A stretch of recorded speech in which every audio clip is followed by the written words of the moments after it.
রাত 11টা ছুঁই ছুঁই। রাজশাহী স্টেশনে বসে আছি। চাকরি সূত্রে ঢাকা যাচ্ছি। 2 দিনের ছুটি নিয়ে বাড়িতে আসছিলাম।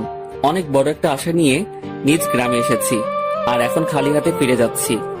যেটা হারিয়ে ফেলেছি সেটা বলতেই আমার খুব লজ্জা হচ্ছে। আমার মা তার ছোট ভাইয়ের কাছ থেকে অনেক বছর আগে 20,000 টাকা নিয়েছিল। তার বিনিময়ে মামা আমাদের একটা জমি দখলে নেয়। অভাবের কারণে টাকাটা পরিশোধ করতে পারিনি, তাই আর জমি ছাড়ানো হলো না। এক সময় মা চলে গেল। ওনার চিকিৎসা করতে আমাদের বাড়িটা বিক্রি করা হয়। জমি বলতে মামা যতটুকু নিয়েছে ওইটুকু থাকে। মাঝখানে অনেকটা বছর পার হওয়ার পর আসছিলাম 20,000 টাকা নিয়ে। জমিটা ছাড়িয়ে নিয়ে নিজ গ্রামে থাকবো, কিন্তু মামা দিতে নারাজ। আমিও আর জোর করিনি, হাসি মুখে চলে আসি। আমার যেহেতু কোনো সাপোর্ট নেই, তাই মামার সাথে যুদ্ধ ঘোষণা করা বৃথা। এখন স্টেশনে বসে ভাবছি, ঢাকায় গিয়ে সে একই কাজ করতে হবে। সেই পিয়নের চাকরি, তাতে কিছু বেতন, খাওয়া খরচা চলে। একা মানুষ, খরচ কম হওয়ায় কিছু টাকা জমাতে পেরেছি। আর সেইটা নিয়ে বুকে আশাও বেঁধেছিলাম যে গ্রামে থাকবো। সেটা তো আর হলো না। এক বস্তা হতাশা নিয়ে শহরে জীবনে ফিরেছি। আর চাকরির কথা কি বলবো, এইচএসসি সার্টিফিকেট আছে, আর এদিকে কিছুদিন ডিগ্রিও পড়েছিলাম। তারপর পারিবারিক অভাবের কারণে লেখাপড়ার দরজা সেখানেই বন্ধ। তবে একটা পড়া এখনো চালু রয়েছে, সেটা হলো মানুষকে পড়া, মানুষকে বোঝা। এই সাবজেক্ট পাস মার্ক তোলাই বেশ কঠিন। বিচিত্র রকম মানুষ সব এই পৃথিবীতে, যাদের চেনা খুবই দুষ্কর।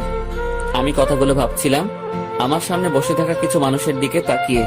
তারা অনেকটা দূরে ছিল, তাই তাদের চেহারা আবছা দেখছিলাম। আর তখনই খেয়াল করলাম কেউ একজন আমার দিকে এগিয়ে আসছে। আবছা আবছা ভাবেই মনে হচ্ছিল ইয়াং কোনো মেয়ে। মেয়েটা এসে আমার সামনে দাঁড়ালো। এবার আমার চোখের আবছা ভাবটা ছাড়লো। আমি এক পলক মেয়েটাকে দেখে নিলাম। বাহ, মেয়েটা তো বেশ সুন্দরী। শুধু সুন্দরী বললে কম হবে, একটু বেশি সুন্দরী। তবে তার আধুনিক ড্রেসের সাথে তার সৌন্দর্যের কোনো ম্যাচ করছে না। আমি আবার ভাবনাতে চলে গেলাম। হঠাৎ এই কি সমস্যা আপনার? ভাবনা থেকে বেরিয়ে এসে স্বাভাবিকভাবেই বললাম, কোনো সমস্যা নেই তো? আমার দিকে এইভাবে তাকিয়েছিলেন যে, পছন্দ হয়েছে? প্রশ্ন শুনে তো গলা শুকিয়ে কাঠ হয়ে গেছে। একে তো মেয়ে, তার উপর এত সুন্দরী মেয়ে, আর অদ্ভুত প্রশ্ন। আমি আমতা আমতা করে বলেই ফেললাম, না না। পছন্দ হয়নি তো তাকিয়েছিলেন কেন? আমার ফেসটা হয়তো ওই দিকে ছিল, কিন্তু দৃষ্টি অন্যদিকে দিয়েছিলাম। একা মুখের উপর বলে পছন্দ হয়নি। কি নাম আপনার? শুভ। আমি ইরা। আর আপনাকে চেনা চেনা লাগছে, তাই নামটা জিজ্ঞেস করলাম। ও, তারপরে ইরা নামের মেয়েটা আমাকে অবাক করে দিয়ে আমার কাজের স্থান, মানে আমি যে কোম্পানিতে পিয়ন হিসেবে চাকরি করি, তার কথা বলল। আপনি কি মিতালি অফিসের পিয়ন? জি জি। ও, আমার বাবা ওই কোম্পানির মালিক, আর আমার বাবার অফিসেই চাকরি করে। বাবার অফিসে আমি অনেক যাই। আপনি তো চা কফি এনে দেন। আমি আপনাকে চিনেছি, আপনি আমাকে চিনতে পারেননি কেন? আমি আপনার দিকে তাকাইনি, আর আমি মেয়েদের দিকে কম তাকাই। ওরে সাধু, শোনেন, আপনি তাকান, তবে বেশি ভাবনায় থাকেন। তবে আমাকে কখনো খেয়াল করেননি। জি, এটাও হতে পারে। আমিও হিতাহিত জ্ঞান বুদ্ধি হারিয়ে ফেলেছি। তোকে আপনি করে বলছি কেন? তুই তো পিয়ন। আচ্ছা শোন। জি ম্যাম বলে। তুই তো সাধারণ বগিতে যাবি। জি ম্যাম। আমি কেবিনে যাব। তুই আমার ব্যাগ দুটো একটু উঠাই দিবি, তারপর তোর আসনে গিয়ে বসবি, ঠিক আছে? জি ম্যাম, ঠিক আছে। রাগ করিস না, কুলি পাচ্ছি না। আর তোকে পেয়েছি, হার কাকে লাগে? চেনা মানুষ তো। জি ম্যাম। এত জিম্যাম করিস কেন? জি না, হ্যাঁ ম্যাম, ঠিক আছে। আমি ব্যাগ উঠাই দিব। ওকে ওকে। মালিকের মেয়ে, যথেষ্ট সম্মান দিতে হবে। আর যা বলবে সেটা তো করতেই হবে, না হলে আমার চাকরি তখনই গায়েব। এসব ভেবে লাভ নেই। আর ভাবনাতে হারিয়ে গেলে চলবে না, অ্যাক্টিভ থাকতে হবে। ট্রেন ঢাকা থেকে আসলো। 8 ঘন্টা পর ইঞ্জিন ঘুরিয়ে আবার ঢাকার উদ্দেশ্যে রওনা হবে। আমি ইরা ম্যামের ব্যাগ দুটো তার কেবিনে দিয়ে আসলাম। বকশিস স্বরূপ তিনি আমাকে 50 টাকা দিলেন। কোনো দ্বিধা না করে টাকাটা নিলাম, কারণ আমার আগে থেকে অভ্যাস আছে। টাকা নিয়ে চলে যাচ্ছিলাম, ইরা ম্যাম আবার ডাকলো। আর শোন শোন। জি ম্যাম বলেন। নামার সময় আবার তুই আসবি, ঠিক আছে? আচ্ছা। আবার ঘুমিয়ে যাস না কিন্তু। না ম্যাম, ঘুমাবো না। ওকে, যা। আমি আমার বগিতে গিয়ে উঠলাম। টিকিট সংগ্রহ করতে আমি অনেক দেরি করে ফেলেছি, তাই সিট হয়নি। পুরো রাস্তাটা দাঁড়িয়ে যেতে হবে। আশেপাশে তাকিয়ে দেখলাম অনেক সিট ফাঁকা। সামনের 2-1 স্টেশন পর এসব সিট আর ফাঁকা থাকবে না। তাই মনে মনে ঠিক করলাম সিটে বসবো না, দাঁড়িয়ে যাব। ট্রেন ছাড়লো, আমি দরজায় দাঁড়িয়ে আছি। ঠান্ডা হাওয়া আমার শরীরটাতে লাগছে। আমি ভাবনায় আবার ডুব দিলাম। ভাবতে লাগলাম পুরনো দিনের কথা।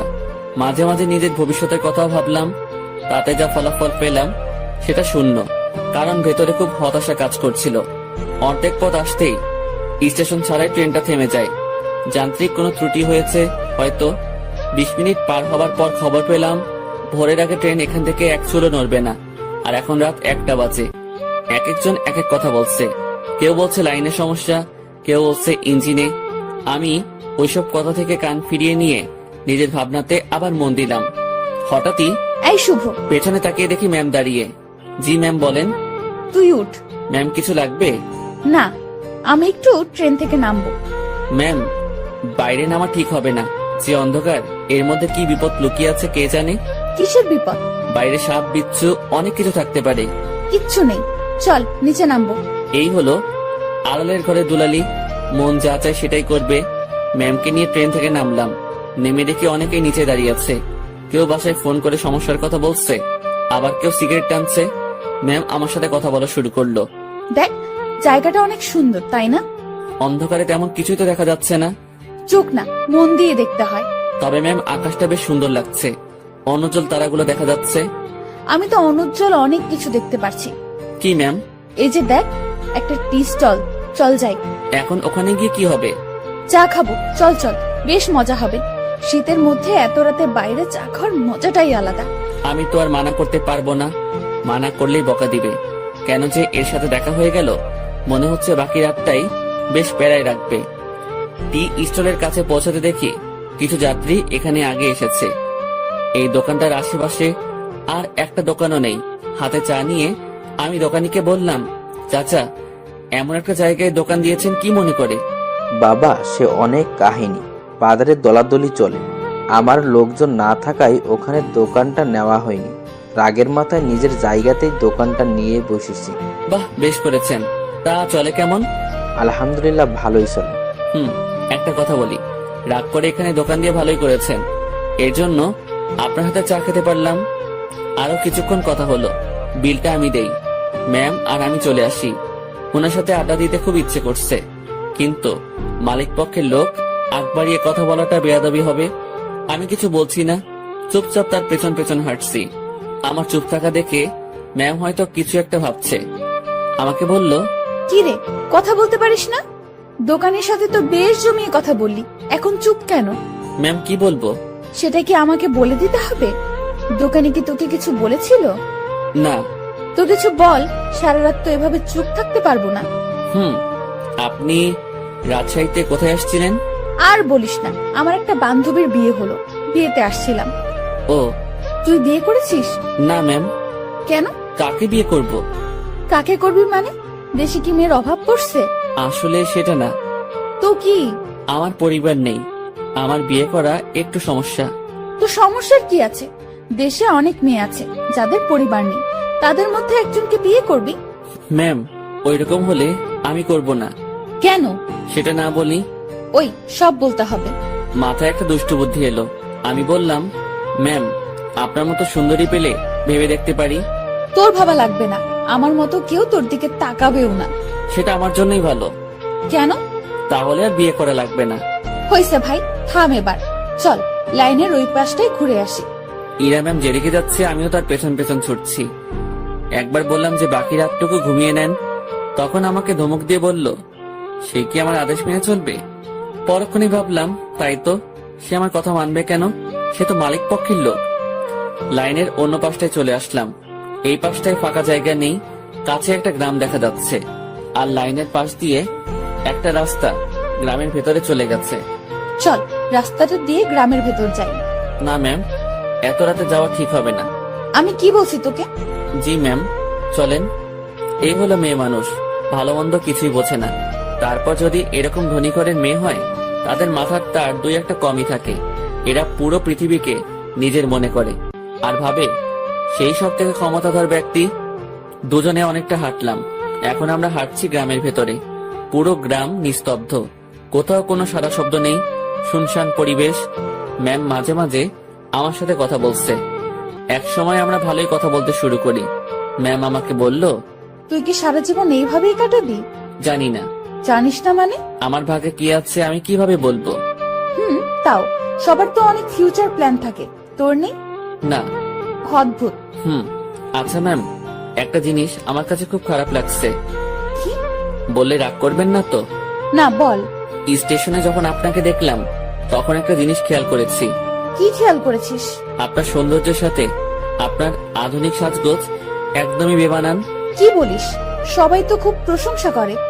সবার চোখ নেই তাই। তো কেমন সাজলে আমাকে ভালো লাগবে? অতি সাধারণ। যেমন? এই যে হেয়ার কালার করেছেন, এটা চুলের সৌন্দর্য নষ্ট করেছে। আপনার ঠোঁটে। এই থাম। জি ম্যাম। তুই অন্ধকারে আমার ঠোঁট কিভাবে দেখলি? ওই যে বললাম না, স্টেশনে দেখেছি। উফ, বাদ দে তোর ডায়লগ, চুপচাপ হাঁটতে থাক। জি ম্যাম, আর সামনে না এগোই, আমরা চলে যাই। আর একটু যাব, তারপর ফিরবো। পরিবেশটা ভালোই লাগছে। রাতে এইভাবে গ্রামের মধ্যে দিয়ে কখনো হাঁটিনি। আমরা হাঁটতে হাঁটতে আরো সামনে এগোলাম, আর হঠাৎ দুজন লোক লাইট নিয়ে আমাদের সামনে আসলো। তাদের হাতে মাছ ধরার পলো। মাছ ধরতে যাচ্ছে মনে হয়। এই তোমরা কারা? এই গ্রামে আগে কখনো দেখিনি তো। ভাই, আমরা আসলে ট্রেনে যান্ত্রিক ত্রুটির কারণে মাঝপথে দাঁড়িয়ে গেছে, আর ট্রেন থেকে নেমে আমরা একটু হাঁটতে আসছি। এই তোমরা থামো, সব বুঝে গেছি সব। চলো আমাদের সাথে। কোথায় যাব? কোনো কথা না, চলো। লোক দুটো আমাদেরকে একটা বাড়ির ভেতর নিয়ে আসলো। আমি মনে মনে আল্লাহ আল্লাহ করছি, কি যে হবে। গ্রামের মানুষ এসব কিছুতে বেশ সিরিয়াস। রাত করে মেয়ে নিয়ে বাইরে দেখলে উল্টাপাল্টা ভাববে। আমাদের বেলায় ঠিক তাই হয়েছে। এরা শুধু আমার দিকে তাকিয়ে বারবার দেখছিল। আমিও মনে মনে বলছি, দেখেন কেমন লাগে। একজন বাড়ির গিন্নিকে ডাকা শুরু করলো। বুঝলাম এটা তার নিজের বাড়ি। লোকটির বয়সে আমাদের তাকিয়ে বলল, এরা কারা? ওরা বাড়ি থেকে পালায় আসছে, ওদের তুমি ঘরে নিয়ে যাও, আমি হুজুরের ডাইকা নিয়ে আসি। ভাই ভাই, হুজুরে ডেকে কি করবেন? বিয়া করায় দুমু তোমাদের। ভাই ভাই শোনেন, উনি আমার কিছু না, আমরা পালাই আসিনি। উল্টাপাল্টা কথা কইও না, চুপ থাকো। একটা মায়া তোমার সাথে এত রাতে ঘুরে, এর মানে কি আমরা বুঝি না? ভাই ভাই এমন কইরেন না। চান মিয়া, তুমি ওদের ঘরে নিয়ে যাও, আর বউ আমি যাইতেছি হুজুরের ডাকতে। আমাদের কাছে একজনকে রেখে লোকটি অন্ধকারে হাওয়া হয়ে গেল।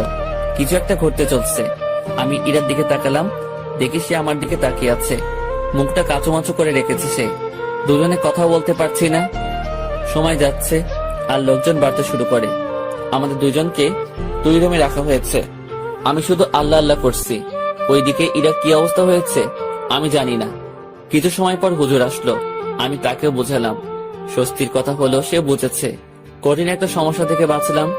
হুজুরটা আমাদের লাইন পর্যন্ত এগিয়ে দিল। তারপর ওয়াও, কি দারুণ অভিজ্ঞতা। ধুর, চুপ করেন তো, এখনই তো একটা ইয়ে হয়ে যেত। মানে কি? আরে বড় বাচ্চা বেঁচে গেছেন।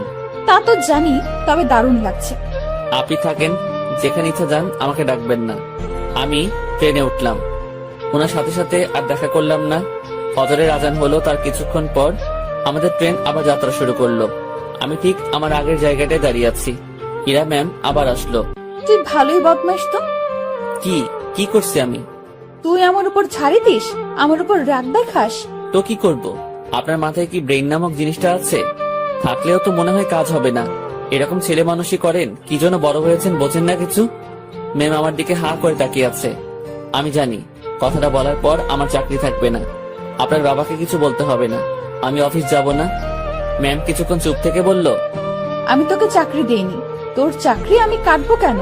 এই যে আমাকে বকা দিলি, মনে রাখিস, এর শোধ আমি তুলবো। ইরা রাগ দেখিয়ে তার কেবিনে চলে গেল। ম্যাম যে থ্রেটটা দিল আমার একটু ভয় লাগলো না। ওনার কথা শুনে মনে হলো কোনো বাচ্চা আমাকে থ্রেট দিয়েছে। ওনার কণ্ঠটা সত্যি অসাধারণ। শুনলে মনে হয় বারবার শুনি। না, আমি আবার ভাবনাতে হারিয়ে যাচ্ছি কেন? যাই, ওনার কেবিনে গিয়ে সরি বলে আসি। না হলে আমার কি করে বসবে আল্লাহ জানে। আমি তার কেবিনের ভিতর ঢুকবো, তখনই কারোর সাথে ধাক্কা লাগলো। তাকিয়ে দেখি ম্যাম। উনি হয়তো বাইরে আসছিলেন। এটা কি হলো? সরি ম্যাম, বুঝতে পারিনি। তুই আমার কেবিনে কি জন্য? সরি বলতে আসছি।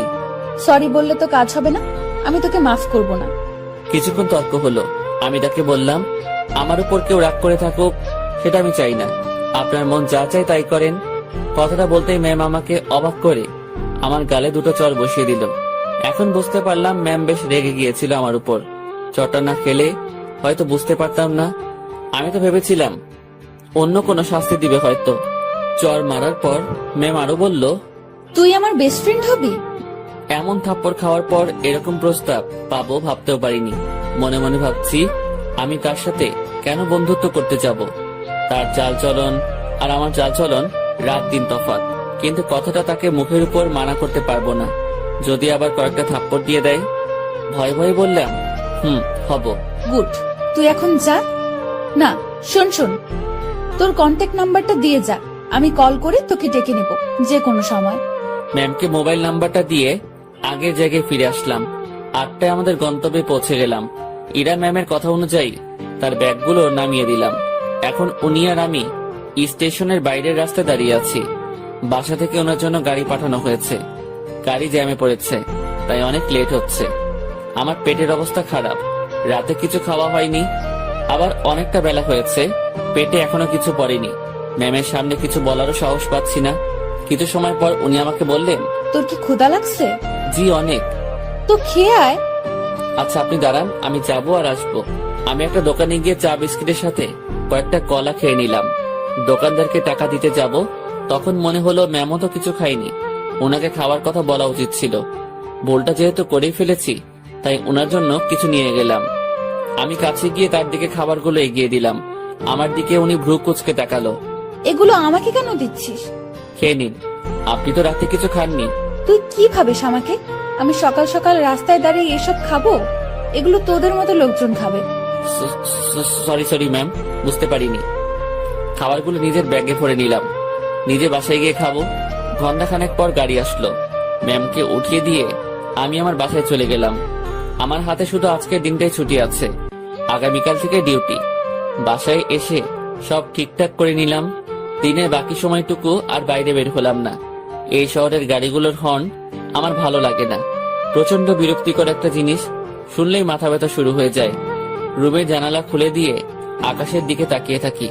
গতকাল রাতের ঘটনাটা ভাবতে থাকি। কাল যদি বিয়েটা হয়ে যেত, আজ আমি মামা শ্বশুর বাড়ি থাকতাম, মানে জেলে। কি বাঁচাটাই না বাঁচলাম। সন্ধ্যার একটু আগ দিয়ে ইরার কল পেলাম। উনি আমাকে তাদের অফিসের সামনে যেতে বলেছে। গত রাতে ফ্রেন্ড হয়েছি, কথা রাখতে অবশ্যই যেতে হবে। কথাই আছে, ফ্রেন্ডের কাছে কোনো বাহানা চলে না। আমিও তাই কোনো বাহানা বা ব্যস্ততা দেখালাম না। বাইরে যাচ্ছি ওনার সাথে দেখা করতে, তাই একটু সাজতে হবে। ব্যাগ থেকে নতুন একটা ফুল হাতা গেঞ্জি বের করলাম। একটু স্মার্ট সাজার জন্যই। সুন্দরীদের সামনে তো আর এমনি এমনি যাওয়া যায় না। এই প্রথম কাউকে উদ্দেশ্য করে সাজগোজ করছি। মনের মধ্যে কেমন যেন খটকা লাগছিল। এখন খটকা দেখার সময় নেই। চটপট রেডি হয়ে আমার অফিসের সামনে গেলাম। ম্যামকে গিয়ে ঠিক সেখানে পেলাম। উনি তার গাড়ির সাথে হেলান দিয়ে দাঁড়িয়ে আছে। আমি তার সামনে গিয়ে ম্যামকে ডেকে সালাম দিলাম। উনি উত্তর দিলেন আর সাথে সাথে বললেন, গাড়ির পেছনে বসে যা। কোথায় যাবেন? আমার বন্ধুদের সাথে তোর পরিচয় করিয়ে দেব, সেখানেই নিয়ে যাচ্ছি। আমি আর কিছু বললাম না, তার গাড়ির পেছনে চেপে বসলাম। আধ ঘন্টা পর একটা রেস্টুরেন্টে সামনে গিয়ে ম্যাম গাড়ি থামালো। তারপর আমাকে নিয়ে রেস্টুরেন্টে ঢুকলো। আমি তার পিছু পিছু গেলাম। উনি একটা জায়গায় গিয়ে থামলো আর কিছু ছেলেমেয়ের সাথে গিয়ে কথা বলা শুরু করলো। বুঝতে পারলাম এরাই তার ফ্রেন্ড। এবার ম্যাম আমার দিকে তাকিয়ে বলল, বন্ধুরা, তোমাদের জন্য একটা গিফট এনেছি। কি রে দোস্ত, কে এটা? আর বলিস না, এই প্রাণীকে রাজশাহীতে পেয়েছি। এই পাগলার সাথে কিছুক্ষণ কথা বলেছি, তারপর বেস্ট ফ্রেন্ড হওয়ার প্রস্তাব দিয়েছি। দুঃখের বিষয় হলো পাগলা আমার কথা বিশ্বাস করে হ্যাঁ বলে দিয়েছে। তোরা বলতো, এর মতো খ্যাত মানে কি বলবো, এরকম একটা মানুষ আমার ফ্রেন্ড। অসম্ভব।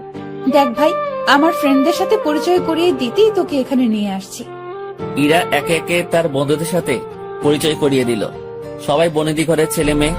ট্রেনের কথা মনে পড়তেই লজ্জায় ঘেমে যাচ্ছি। এখন মান সম্মান যা যাওয়ার তা তো গেছে, বাকিটুকু নিয়ে এখান থেকে কেটে পড়তে পারলেই হলো। কিছুক্ষণ পর সেটাও থাকলো না। আমার পোশাক আর চেহারা নিয়ে তারা উপহাস করতে শুরু করলো। একটা ছেলে এগিয়ে এসে বলল, ভাইয়া এটা গেঞ্জি নাকি তেনা? কোথা থেকে কিনেছো ভাইয়া? নাকি কারো পড়ে থাকা জিনিস কুড়িয়ে নিয়েছো? না ভাই, সত্যি কিনেছি। ওমা, তাই? হুম। দেখ, ছেলেটা মাথায় তেল দিয়ে আসছে। সবাই হেসে উঠলো। সত্যি কথা বলতে আমি তেল দেইনি, ওরা পচানি দেওয়ার জন্যই বলছে। ভাবছি এখানে আর থাকা ঠিক হবে না। ম্যামকে বললাম, ম্যাম আমি এখন যাই। ওলে বাবুটা, এখনই না, কিছু খেয়ে যাও। হ্যাঁ, কিছু খেয়ে যা। একটা ছেলে আমার পকেটে হাত দিল। আমার দুর্ভাগ্য যে পকেট থেকে সে 20,000 টাকা নিয়ে এসেছি। ব্যাগে রেখে আসবো মনে ছিল না। ছেলেটা আমার পকেট থেকে টাকাটা দেখে একটু অবাক হয়ে বলল, কি রে, তোর কাছে এত টাকা কুড়িয়ে পেয়েছিস কোথায়? যাই হোক, আমাদের কিছু খাওয়া। আমি আর কি মানা করব, মান সম্মান একটু বজায় রাখতে হ্যাঁ বললাম। তাতেই ওরা সুযোগ পেয়ে গেল। নানা রকম দামি খাবার অর্ডার করলো, যেগুলো আমি চোখে দেখা তো দূরের কথা, নামও শুনিনি। ওরা সবাই খাচ্ছে, আমি দাঁড়িয়ে আছি। একজন খেতে বলেছিল, কিন্তু আমি মানা করেছি আর বলেছি খেয়ে আসছি, আমার পেট ভরা। খাওয়া শেষে বিল তো 20,000-এর উপরে এলো। আমার মাথায় ঢুকলো না 7-8 জন মিলে 20,000 টাকা কিভাবে খায়। যেটা জোগাড় করতে আমার বছরখানেক সময় লেগেছিল। খারাপ ভালো দু ধরনের মজাই পাচ্ছিলাম। কম খাবারে এত বিল, আর আমার পকেটে টাকা গায়েব। ম্যাম আমি এখন চাই। হ্যাঁ যাবি, তার আগে একটা কথা বলি, কখনো এরকম মফিস মার্কা কাজ করবি না। এত সহজে কোনো বন্ধুত্ব পাওয়া যায় নাকি? জীবনে কোনো কিছুই সহজভাবে নিবি না। জি ম্যাম। যা তাহলে। আমি বাইরে এসে দাঁড়ালাম। পকেটে টাকা নেই, বাসায় যাব টাকা লাগবে। মনে মনে ঠিক করলাম ম্যামের কাছ থেকে কিছু টাকা চেয়ে নিব, না হলে এই পথ যেতে যেতে মধ্যরাত হয়ে যাবে। কাল সকালে আবার অফিসে যেতে হবে। অনেকটা সময় পার হওয়ার পর ম্যাম আর তার বন্ধুরা বের হলো। আমি ম্যামকে ডাকায় সে বাকিগুলোকে বিদায় দিয়ে আমার দিকে আসলো। কি হয়েছে, এখনো যাসনি কেন? ম্যাম আমাকে কিছু টাকা। পুরোটা বলার আগেই একটা থাপ্পড় বসিয়ে দিল। আমি আবার বললাম, গাড়ির ভাড়া টাকাটা চাইছিলাম, পকেটে কোনো টাকা নেই, যেতে অনেক সময় লাগবে, কাল থেকে আবার অফিস আছে। তোর জন্য কি আমি টাকা নিয়ে দাঁড়িয়ে আছি, ফকিন্নির বাচ্চা? কথাটা সত্যি বুকের মাঝখানে গিয়ে লাগলো। আমি আর কথা বাড়ালাম না, ওনার দিকে একবার তাকিয়েই হাঁটা শুরু করলাম। সেই জায়গা থেকে বাসায় যাওয়ার পুরোটা সময় শুধু রেস্টুরেন্টের ভেতরের অপমানের কথা মনে হয়েছে। আজকাল মানুষগুলো কেমন হয়েছে, আরেকজনের আর্থিক অবস্থা না বুঝে তার টাকা খসানোর জন্য উঠে পড়ে লাগে। টাকাগুলোর জন্য খুব মায়া হচ্ছে। ওদের কাছে হয়তো সামান্য টাকা, কিন্তু আমার কাছে পাহাড় পরিমাণ। মধ্যরাতে বাসায় ফিরলাম, কিছু শুকনা খাবার খেয়ে শুয়ে পড়লাম। শুয়ে আর কিছু ভাবলাম না, ঘুমানোর চেষ্টা করলাম, কারণ কাল অফিস যেতে হবে। পরদিন সকালবেলা উঠতে আর দেরি করলাম না। ফোনে অ্যালার্ম দেওয়াই ছিল। সময় মতো উঠে হাতের কাজগুলো সেরে নিলাম, তারপর খেয়ে অফিসের উদ্দেশ্যে রওনা হলাম। অফিসে যাওয়ার পর যে সমস্যায় পড়লাম সেটা আমি কখনো চিন্তাও করিনি। যেখানে স্যার মানে ইরার বাবা বসে থাকার কথা, সেখানে ইরা বসে আছে। ওই চেয়ারটাতে ইরা বসা মানে আজকের দিনটা পুরো শেষ। আমি রুমে ঢুকে তাকে সালাম করে বেরিয়ে আসলাম। কিছুক্ষণ পর উনি নক করলেন। আমি ভেতরে গিয়ে বললাম, জি ম্যাম বলুন। 4 নম্বর টেবিলে রাশিদ সাহেব অফিসে আসেনি, তুই একটু খোঁজ নিয়ে দেখ। জি ম্যাম। আমি ফোন করে জানলাম উনি রাস্তায় আছেন। আমি ম্যামকে সেটা জানিয়ে দিয়ে বাইরে বসে আছি। সেই মুহূর্তে জেনারেল ম্যানেজার আমাকে ডাকলেন কফি এনে দিতে। আমি কফি নিয়ে তার রুমে গেলাম। কফির কাপটা হাতে নিয়ে দেখলেন এবং ফেলে দিলেন। কি হয়েছে এটা বলার সাথে সাথে উনি আমাকে চর বসিয়ে দেন আর বলেন, কফির উপর মরা মাছি পড়ে আছে, দেখিস না? সরি স্যার, দেখতে পাইনি। উনি আমার কলার ধরলেন। আমি যদি এটা খেয়ে ফেলতাম, তারপর যদি অসুখ করতো, তুই কি করতিস তখন? স্যার মাফ করে দেন, দেখতে পাইনি। উনি অনেক বাজে বাজে বকা দিচ্ছিলেন। অফিসের মধ্যে একটা শোরগোল বেঁধে গেল। ইরা ম্যাম তার কেবিন থেকে উঠে আসলেন। সবাই মিলে দোষটা আমাকে দিচ্ছিল। এখন ভয় লাগছে যে ম্যাম চটটা মেরে হয়তো বিদায় করে দিবেন। তারপর ম্যাম সবকিছু শুনলেন, আমার থেকেও আর ম্যানেজারের থেকেও। সব শোনার পর যা করলেন দেখে তো আমি হতবাক। পরপর 2টা চর বসিয়ে দিলেন ম্যানেজারের গালে। আমি কিছু বলার আগেই এখান থেকে বের হবে।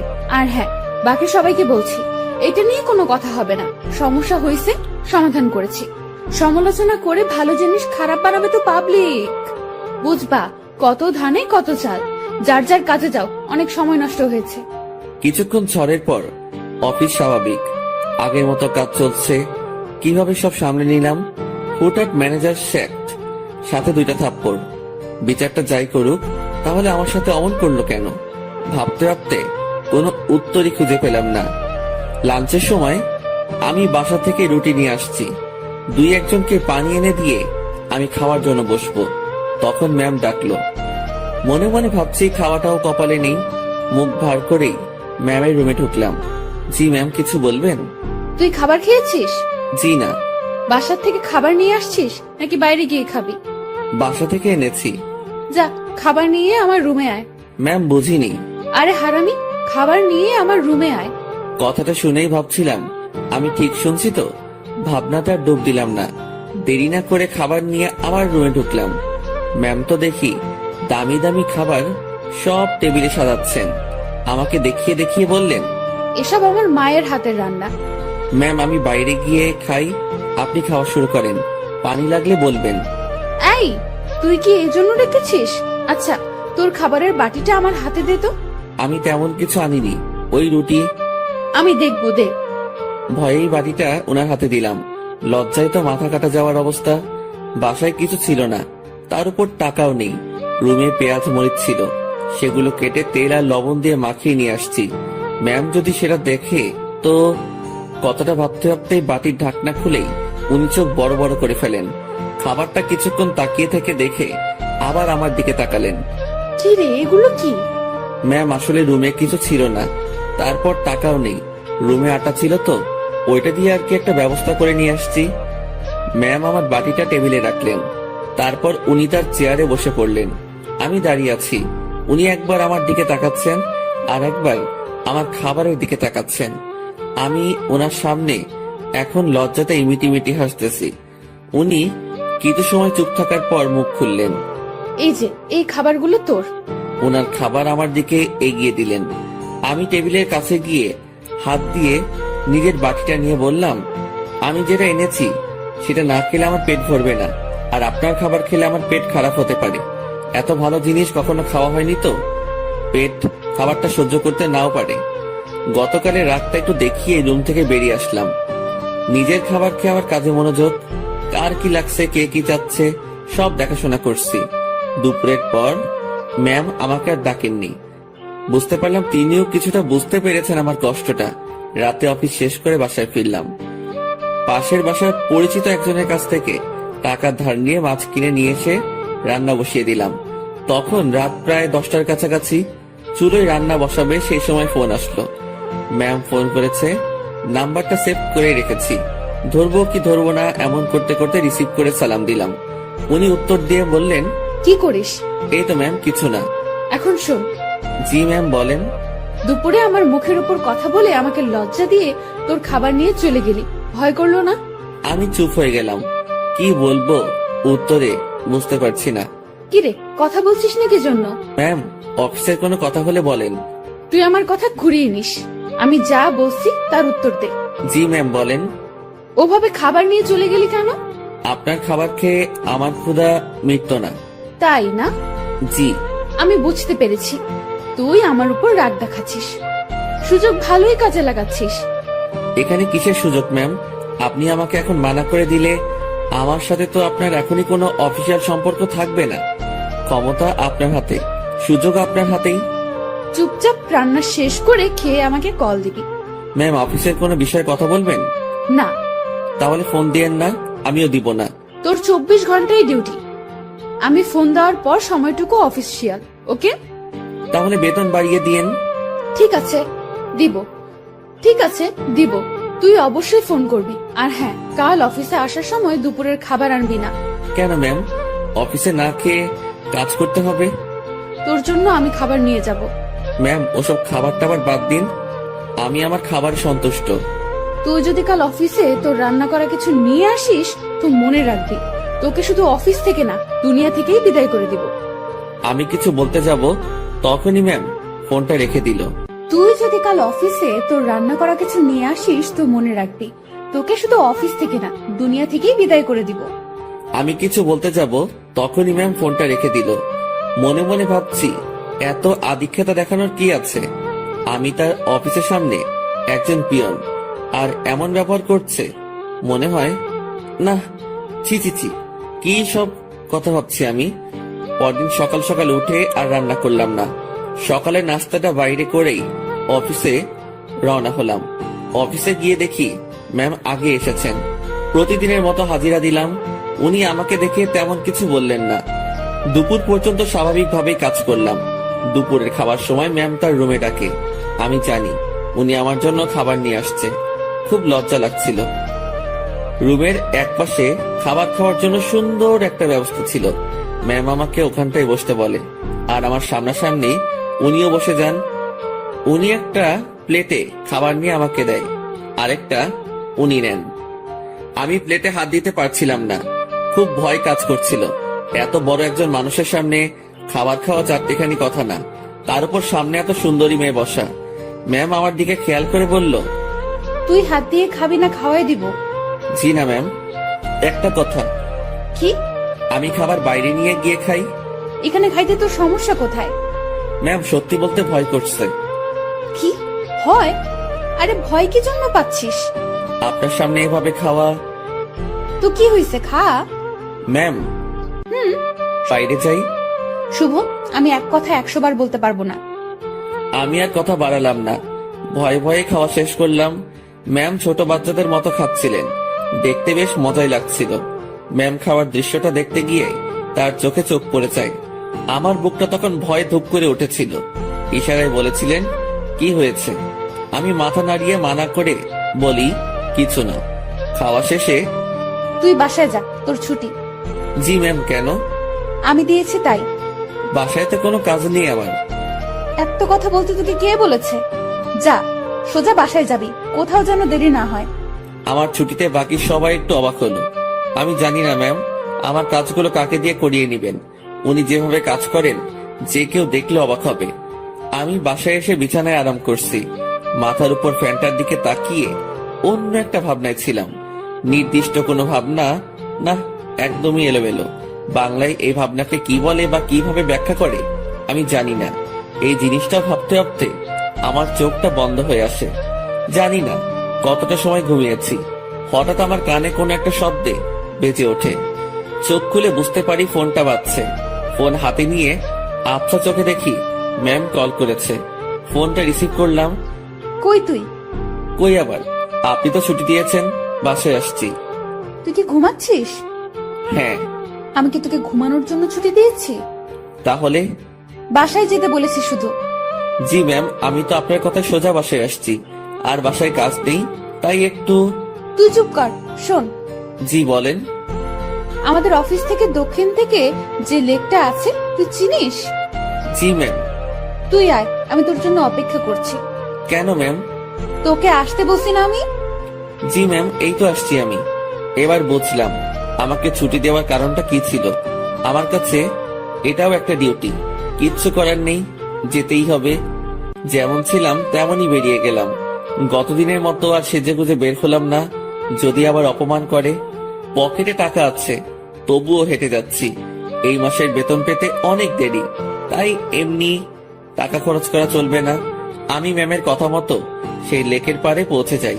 এর মধ্যে ম্যাম আমাকে 2 বার কল করেছিল, শুধু জেনেছিল আমি কই আছি। লেকের পাড়ে যেতেই দেখলাম অনেকেই বসে আড্ডা দিচ্ছে, অনেক বাচ্চারও আসছে। আমি ম্যামকে খুঁজছিলাম, আমাকে দেখে ম্যামই আমাকে ডাকে। আমি ওনার দিকে এগিয়ে যাই। উনি ঘাসের উপর বসা ছিলেন। একটু দূর থেকে মনে হচ্ছিল কোনো কারণে মনটা খারাপ। আমি তার পিছে গিয়ে দাঁড়ালাম। বস এখানে। আমি বসার পর, জি ম্যাম বলেন। আমি বুঝলাম না, 10 মিনিটের রাস্তা 1 ঘন্টা লাগে কিভাবে? আসলে ম্যাম কি বলবো, হেঁটে আসছি। তুই হেঁটে আসছিস কি জন্য? টাকা নাই? আছে, তবে খুবই অল্প। খরচ করলে বড়সড় বিপদে পড়তে হবে। আপনার মন খারাপ দেখছি। ম্যাম কিছু হয়েছে কি? তোর জন্য। ম্যাম আমি কি করেছি? অনেক লেট করছিস। জি সরি। উঠে দাঁড়িয়ে কান ধরে থাক। ম্যাম এটা। আমি উঠতে বলেছি। আমি উঠতে যাব তখনই ম্যাম আমাকে বসতে বলে। টাকা আছে তো, তাই না? হ্যাঁ আছে। চল আইসক্রিম খাবো। আমার টাকা দিয়ে? তো কখনো কোনো মেয়েকে বিল দিতে দেখেছিস তুই? না।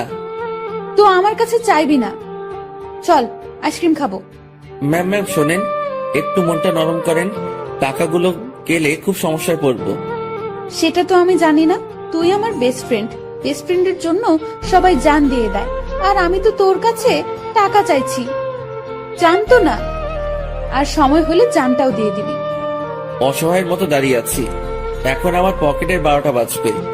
ম্যাম আর আমি আইসক্রিম খেলাম, আমাদের মধ্যে কোনো কথা হচ্ছিল না, দুজন শুধু হাঁটছিলাম, আর মাঝে মাঝে দরকার হলে উনি নিজে থেকে কথা বলছিলেন। লেকের পাড় থেকে বের হয়ে রাস্তায় আসলাম, উনি গাড়ি নিয়ে আসছেন, দেখে মনে হচ্ছে চলে যাবেন। ম্যাম তাহলে আপনি যান, আমি চলে যাই। এই কই যাস তুই? বাসায়। না, গাড়িতে ওঠ। কোথায় যাবেন? Long drive. না ম্যাম আপনি যান, আমি বাসায় চাই। ব্রেকআপ, যা বাসায় যা, বাসায় গিয়া মর। ম্যাম রাগ করে গাড়িতে হেলান দিয়ে দাঁড়ালো। এরকম অবস্থায় তো রেখে যাওয়া যায় না। আমি তার দিকে একটু এগিয়ে গেলাম, আর উনি যে একটা শব্দ বলেছেন সেটার মানে জানার জন্য তাকে প্রশ্ন করব। যদিও আমি জানি, তবুও প্রশ্ন করব, যাতে ওনার রাগটা ভেঙে আমার প্রশ্নের উত্তর দিতে মনোযোগী হয়। ম্যাম ব্রেকআপ কি? তুই জানিস না? ন্যাকামো করিস? সত্যি জানি না। তোর আমার যে বন্ধুত্ব আছে সেটা কাটাকাটি, এটার মানে ব্রেকআপ। ওহ ম্যাম, আপনার মধ্যে তো এরকম কিছু নেই। শুভ, আমি তোকে বলছি না তুই আমার বেস্ট ফ্রেন্ড? আপনি তো বলেছেন যে এটা মিথ্যা ছিল। গাড়িতে ওঠ, সব বলছি। কথা বাড়ালাম না, গাড়ির পেছনে দরজা খুলতে যাবো, তখনই ওই হাদারাম, কি করিস? বসবো না। সামনে। পেছনে কেন? সামনে। হ্যাঁ রে গাধা, ওঠ। গাড়িতে উঠলাম, ম্যাম ড্রাইভিং সিটে আর আমি তার পাশে। সন্ধ্যা হয়ে আসছে, ম্যাম এবার আমার সাথে বেশ ফ্রি ভাবে কথা বলা শুরু করলো। আমি কিন্তু কুমিল্লা যাচ্ছি। এত দূর কেন? আরে লং ড্রাইভ তো, আর রাগ ভাঙাতে সময় লাগবে। কিসের রাগ? তুই আমার উপর রেগে আছিস, আমি জানি। আমি আপনার উপর কি জন্য রাগ করব? ওই যে রেস্টুরেন্টে সেই ঘটনার জন্য। না ম্যাম, কি যে বলেন, ওই দিন আপনারও মজা করেছেন, আমিও মজা পেয়েছি। ওরে শুভ, আমাকে কি বাচ্চা মনে হয় আপনার? এত বড় একটা প্রতিষ্ঠান চালাচ্ছি, আমার মাথায় কি এতটুকু বুদ্ধি নেই যে কোনটা সত্যি আর কোনটা মিথ্যা আমি বুঝবো না? না, বুদ্ধি তো আপনার অনেক আছে। হয়েছে, শোন আমি কি বলি। বলেন। রাতে কি খাবি বল? সন্ধ্যায় তো অনেক কিছু খেলাম, রাতে আর কি খাবো? না, তাও কিছু শুকনো খাবার নেই, আর দুটো পিৎজা। আপনার ইচ্ছা। ম্যাম ভয় করছে আমার। কেন? আপনার বাবা যদি জানে অফিসের পিয়নকে নিয়ে ঘুরতে বেরোইছেন। কিভাবে জানবে? আমি তো বলবো না। আমি যে অফিসে যাব না সেটা তো জানতে পারবে। সেটা আমি দেখে নিব, তোর এত চিন্তা নেই। এখন বল আমাকে মাফ করেছিস কিনা। আপনি তো দোষ করেননি। তোকে যে কি করব আমি, দেখ। আর রাগ করে থাকিস না, ভুল করে ফেলেছি। আমি রাগ করিনি তো। আমি তোর চোখে মুখে রাগ দেখতেছি। আচ্ছা, রাগ নেই আমার উপর, সত্যি তো? হ্যাঁ সত্যি। সত্য নাকি মিথ্যা সব টের পাবো। আমি যা বলবো সেটা যদি না করিস তাহলেই বুঝবো তুই এখনো রেগে আছিস। না, কি যে বলেন, আপনার তো সব কথাই শুনি। কত যে শুনিস আমার জানা আছে। মাঝপথে আমরা গাড়ি থেকে নেমে কিছু খাবার নিলাম, দুজন বেশ কথা বলতে বলতে যাচ্ছি। ইরা ম্যাম গাড়িটা এখন বেশ ধীর গতিতে চালাচ্ছেন। আজ বেশ কুয়াশাও পড়েছে। এই চল, বাইরে কুয়াশার বৃষ্টিতে ভিজি। এই না, এটা করবেন না, বাইরে গেলে বিপদ। সেদিনের মতো হলে অবস্থা খারাপ হয়ে যাবে। যাব না তো, তোর কেয়ারিংটা আমার খুব ভালো লাগে, সেটা পাওয়ার জন্যই কথাটা বললাম। তুই কাউকে ভালোবাসিস নাই? কোন ভালোবাসা? মানে পছন্দের মানুষ বিয়ে টিয়ে করার ইচ্ছা এমন? এর আগেও তো বলেছি ওই রকম কেউ নেই। কাউকে দেখে পছন্দ হয় না? না, প্রায় সবার মধ্যেই ভেজাল আছে। ভেজাল মানে? মানে আর কি, এখন তো প্রেমের বাজার চলে। বাজারটা বেশ গরম, এক একজন 10-12টা প্রেম করে, তার উপর ওয়েটিং এ রাখে। তুই জানিস কিভাবে? চোখ খোলা রাখলে সবই টের পাওয়া যায়। ম্যাম আপনার নেই কি পছন্দের মানুষ? না রে, এসব পছন্দ টছন্দ আমার হয় না। আমাকে যে বুঝতে পারে তাকেই আমার পছন্দ। ও, আপনার বাবা আপনাকে বিয়ে দিবে না? কি সব প্রশ্ন যে করিস, বিয়ে দিবে না কেন? অবশ্যই দিবে। তাদের পছন্দেই বিয়ে করবেন। হ্যাঁ, এটাই তো স্বাভাবিক। হঠাৎ করে এই মাঝ রাস্তায় জ্যাম পড়ে যায়, কুয়াশা বেশি হওয়ায় সব গাড়ি চলাচল বন্ধ করে দেওয়া হয়েছে। ম্যাম গাড়ির হেডলাইটটা অফ করলো, তারপর কোথা থেকে যেন একটা চাদর বের করলো। আপনি কি এখন ঘুমাবেন? না, শীত করতেছে প্রচুর, গায়ের উপর দিয়ে রাখি। আমি বাইরে তাকালাম, কুয়াশায় কিচ্ছু দেখা যাচ্ছে না, তবুও তাকিয়ে আছি ম্যামের দিকে। তো আর তাকিয়ে থাকা যায় না, তার দিকে তাকালে চোখ ফেরানো যায় না, সেই জন্য তাকানোটাই বিপদ। কি রে, তুই এরকম চুপচাপ থাকবি? আমি আসলে তাকিয়ে থাকতে চাইনি, ভাবনার কথা বাস্তবে ভুলে বলে ফেললাম। কি তাকিয়ে থাকতে চাস মানে? না ম্যাম, মানে ওই যে আমার খুব শীত করতেছে, কথা থেকে বাঁচার জন্য বললাম। আগে বলবি না? আয় চাদরের মধ্যে। মনে মনে ভাবছি আরেক বিপদ। কি হলো, আয়। না ম্যাম, ঠিক আছে, শীত কমে গেছে। ভয় পাচ্ছিস তাই না? ভয় নেই, কাছে আয়। আরে খুব কাছে না, চাদরটা বড়, তুই একটু কাছে আসলেই হয়ে যাবে। একটু কাছে গেলাম, ম্যাম আমাকে চাদরের একটা মুড়ি দিল। আমি সেটা আমার পাশে ঘিরে পিঠের সাথে লাগিয়ে নিলাম। এবার আমি কাঁপতেছি, তবে সেটা শীতে না, ভয়ে। কাঁপুনি রেখে ম্যাম বলল, ওরে আল্লাহ, তোর এত শীত করতেছে? এখন ঠিক হয়ে যাবে। আমি জানি ঠিক হবে না। কথাটা বলে ম্যাম আমার খুব কাছে আসলো, তবে তার শরীরের সাথে কোনো স্পর্শ লাগেনি। অনেক চেষ্টা করে নিজের কাঁপুনি থামালাম। ম্যামের চোখে ঘুম ঘুম ভাব এসে গেছে। ম্যাম, আপনি তো ঘুমাচ্ছেন। কই না তো। আপনার কি খুব ঘুম পাচ্ছে? অনেক। ম্যাম ধীরে ধীরে বেশ সুন্দরী হয়ে উঠছে। শুনেছি সুন্দরী মেয়ে ঘুমালে আরো বেশি সুন্দরী লাগে। আজ সেটা সামনে থেকে দেখলাম। আমি যদি ওনার বর হতাম, এখন কাছে নিয়ে বুকের মধ্যে রাখতাম। পরক্ষণে মনে পড়লো, কি সব ভাবছি আমি। ছি ছি ছি, এসব কি আসছে মাথায়। ম্যাম ঘুমে আর ঠিক থাকতে পারে না, আমার খুব কাছে আসে, আমার কাঁধের উপর তার মাথা রাখার চেষ্টা করছে। এবার সব ভুলে যাই আমি, নিজে থেকে তার দিকে এগিয়ে যাই, আর উনি তার মাথা আমার কাঁধের উপর রাখে। বুকের মধ্যে হাতুড়ি পেটা হচ্ছে। ওনার নিঃশ্বাস আমার টি শার্টে লাগার পরপরই আমার কেমন যেন একটা অনুভূতি কাজ করছে। না পারছিলাম তখন বুঝতে, না পারছিলাম ভাবতে। কিছুক্ষণ ঘুমানোর পর ম্যাম জাগ না পায়, আমি জেগেই আছি। একটুর জন্য চোখ বন্ধ করিনি। ম্যাম উঠে দেখলো সে আমার কাঁধে মাথা রেখে শুয়ে আছে। ঘাটটা দ্রুত উঠিয়ে দিয়ে বলল, সরি, আমি ঘুমের মধ্যে। ম্যাম, আমি আপনার কাছে গিয়েছি, দেখছিলাম আপনি ঝিমুনি দিয়ে বারবার পড়ে যাচ্ছিলেন। ম্যাম লজ্জা পেয়েছে, লজ্জা মাখা মুখ নিয়ে বলল, রাত অনেক হয়েছে, এখন যা এনেছি সব খেয়ে নিই। জি ম্যাম, আপনার ইচ্ছে। তুই সব আমার উপর নির্ভর করিস কি জন্য? নিজে কিছু বলতে পারিস না? জি ম্যাম, এখনই খাবো। এই, সেটা আমার বলার পর। আমরা খাবার খাওয়া শুরু করলাম। হঠাৎ পুলিশ এসে নক করলো। আমরা গাড়ি থেকে নামলাম। ইরা পুলিশের সাথে কথা বলছিল। আপনারা কোথায় যাচ্ছেন? কুমিল্লা 14 গ্রাম। উনি আপনার কে হন? বর। উনি দূরে দাঁড়িয়ে আছেন কেন? ভয় পাচ্ছে নাকি? এই, তুমি এখানে আসো। মনে মনে বলছিলাম, ভয় পাবো না, পুলিশকে কি মিথ্যাটাই না বললো। আপনারা যে স্বামী স্ত্রী সেটা আমি বুঝবো কিভাবে? এইটারও প্রমাণ লাগবে। হ্যাঁ। আমার চাচ্চু আবু সাইদ পুলিশ কমিশনার। কি নাম বললেন? আবু সাইদ। উনি তো ঢাকায় থাকেন, তাই না? হ্যাঁ। আপনারা ঢাকা থেকেই আসছেন? হ্যাঁ, ঢাকা থেকেই তো আসবো। সাইদকে আমি চিনি, উনি আমার বন্ধু। দাঁড়াও, আমি এখনই ফোন করেছি। তুমি আগে বললা না। সরি মামুনি। এরা তো পড়লো মহা বিপদে। তার চাচাকে যদি বলে দেয় বরকে নিয়ে ঘুরতে যাচ্ছে, তাহলে তো এরা শেষ। এখন সে এই পুলিশকে না করতেও পারবো না। এদিকে তার চাচা ফোনটা রিসিভ করেছে। দুজন বন্ধু একে অপরের খোঁজ নেওয়ার পর পুলিশটা ইরার কথা বলল। ইরার চাচা বড় সড়ো এক ধাক্কা খেলো। পুলিশ আমাদের বিদায় জানালো। আমরা গাড়িতে গিয়ে বসলাম। ইরা তো ভয় শেষ। একটু পরেই ইরার ফোনটা বেজে উঠলো। তার চাচা কল করেছে। ইরা ফোনটা রিসিভ করলো। তুমি কোথায় আছো, কিভাবে আছো, কার সাথে আছো আমি জানতে চাচ্ছি না। যার সাথে থাকো না কেন তাকে কাল আমাদের বাসায় নিয়ে আসো, ঠিক আছে? জি চাচ্চু। ওকে। ইরার চাচা ফোন রেখে দেয়। ইরা আমাকে বলতে শুরু করলো, এখন কি হবে? আপনারই তো দোষ, আপনি মিথ্যা বলতে গেলেন কেন? সত্যি বললে যদি সমস্যা করতো তাই। আর আমি আগে থেকেই ভেবে রেখেছি কত সমস্যা হলে এগুলো বলবো। কিন্তু এই হারামি পুলিশটা যে চাচার বন্ধু কে জানতো? আচ্ছা, টেনশন করেন না, বাসায় গিয়ে সত্যি কথাটা বলে দিবেন, হয়ে যাবে। ভয়টা আমাকে নিয়ে না, তোকে নিয়ে। কেন? জানি না কি হবে, ওরা তোকে কি বলবে, আমি কিভাবে সামলাবো বুঝতে পারছি না। এই মুহূর্তে আমি বা তাকে কি বলবো বুঝতে পারছি না। ভাবছি এর সাথে থাকলেই সমস্যায় পড়তে হয়। ম্যাম বেশ টেনশনে পড়ে গেছে, একবার আমার দিকে তাকাচ্ছে, আরেকবার বাইরে।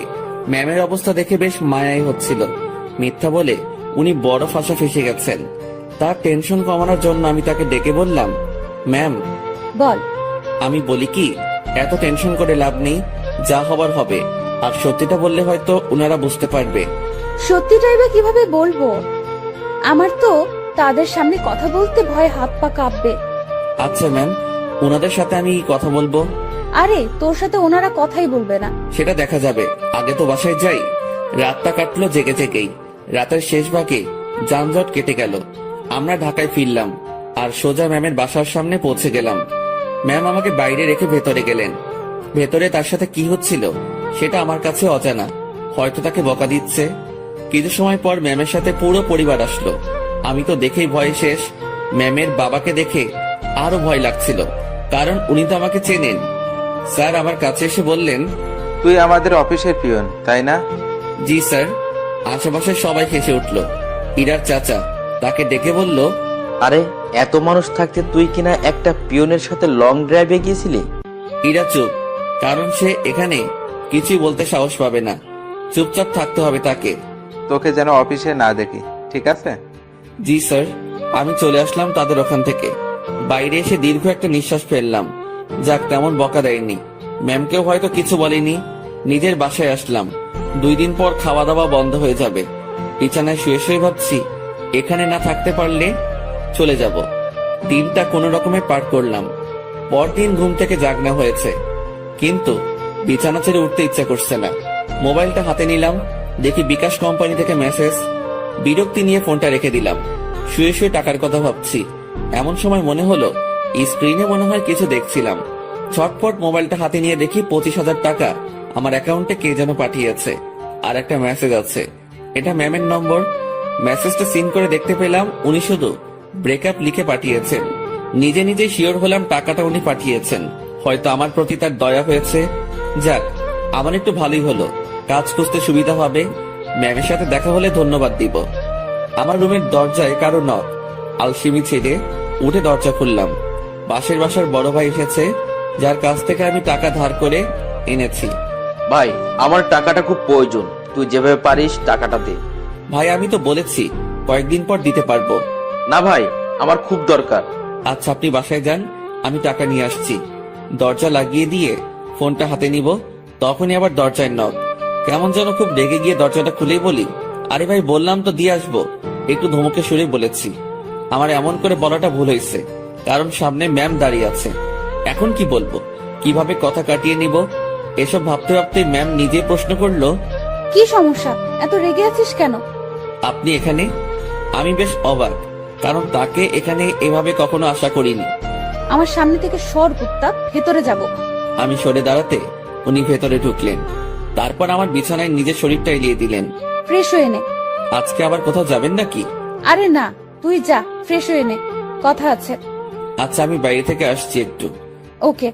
আমি বাইরে এসে টাকা উঠে বড় ভাইকে থামিয়ে আসি। উনি যদি আবার আসতেন, আমার রুমে মেয়ে দেখে হয়তো ভিন্ন কিছু ভাবতো। রুমে এসে দেখি ম্যাম ঘুমিয়ে গেছে। আমি ফ্রেশ হয়ে নিলাম। কাজ শেষে উনার দিকে তাকিয়ে ভাবছি, এই মেয়েটার যে কি হয়েছে। উনি চোখ খুলে বললেন, খাওয়া হয়েছে? না। টাকা না পাঠিয়ে দিলাম, এখনো খাসনি কেন? উঠতে তো হবে। যা, বাইরে থেকে খাবার নিয়ে আয়, একসাথে খাবো। ম্যাম আপনি এই পরিবেশে খেতে পারবেন না। তুই পারলে আমিও পারবো। কথা বাড়িয়ে লাভ নেই, এই মেয়ে আমার কথা শুনবে না। বাইরে গিয়ে টাকা উঠিয়ে ভাইকে দিলাম, আর ম্যামের কথা মতো খাবার নিয়ে আসলাম। খাবারটাও সকাল সকাল বিরিয়ানি। কি নিব ভেবে না পেয়ে এটা নিয়ে ফিরলাম। এসে দেখি ম্যাম আবার বিছানা উঠাচ্ছে। ম্যাম ম্যাম ছি ছি ছি, কি করেন? এবার এটা যদি আপনার পরিবার জানে তো আমাকে মেরেই ফেলবে। ভাই আপনি যান। ও সরি ম্যাম, আপনি চলে যান। চুপ থাক। খাবার এনেছিস? জি। তোর সাথে তো ব্রেকআপ হয়েছে আমার, তাই না? আমি কিভাবে জানবো? ওই যে সকালে মেসেজ করলাম। ওইটা যে আপনি কি জন্য লেখেন আমি জানি না। ব্রেকআপ হয়েছে তাই লিখছি। ও ভালো। আচ্ছা ম্যাম, আপনি খাবার খেয়ে বাসায় চলে যান। আপনার সাথে থেকে আমার চাকরিটা গেছে, জীবনটা যাক এটা আমি চাই না। চাকরি গেছে তো কি হয়েছে? আপনাকে তো বেতন দেওয়া হয়েছে। এত টাকা কেন দিয়েছেন? 20,000 তোর, আর বাকি টাকা তোর বেতন।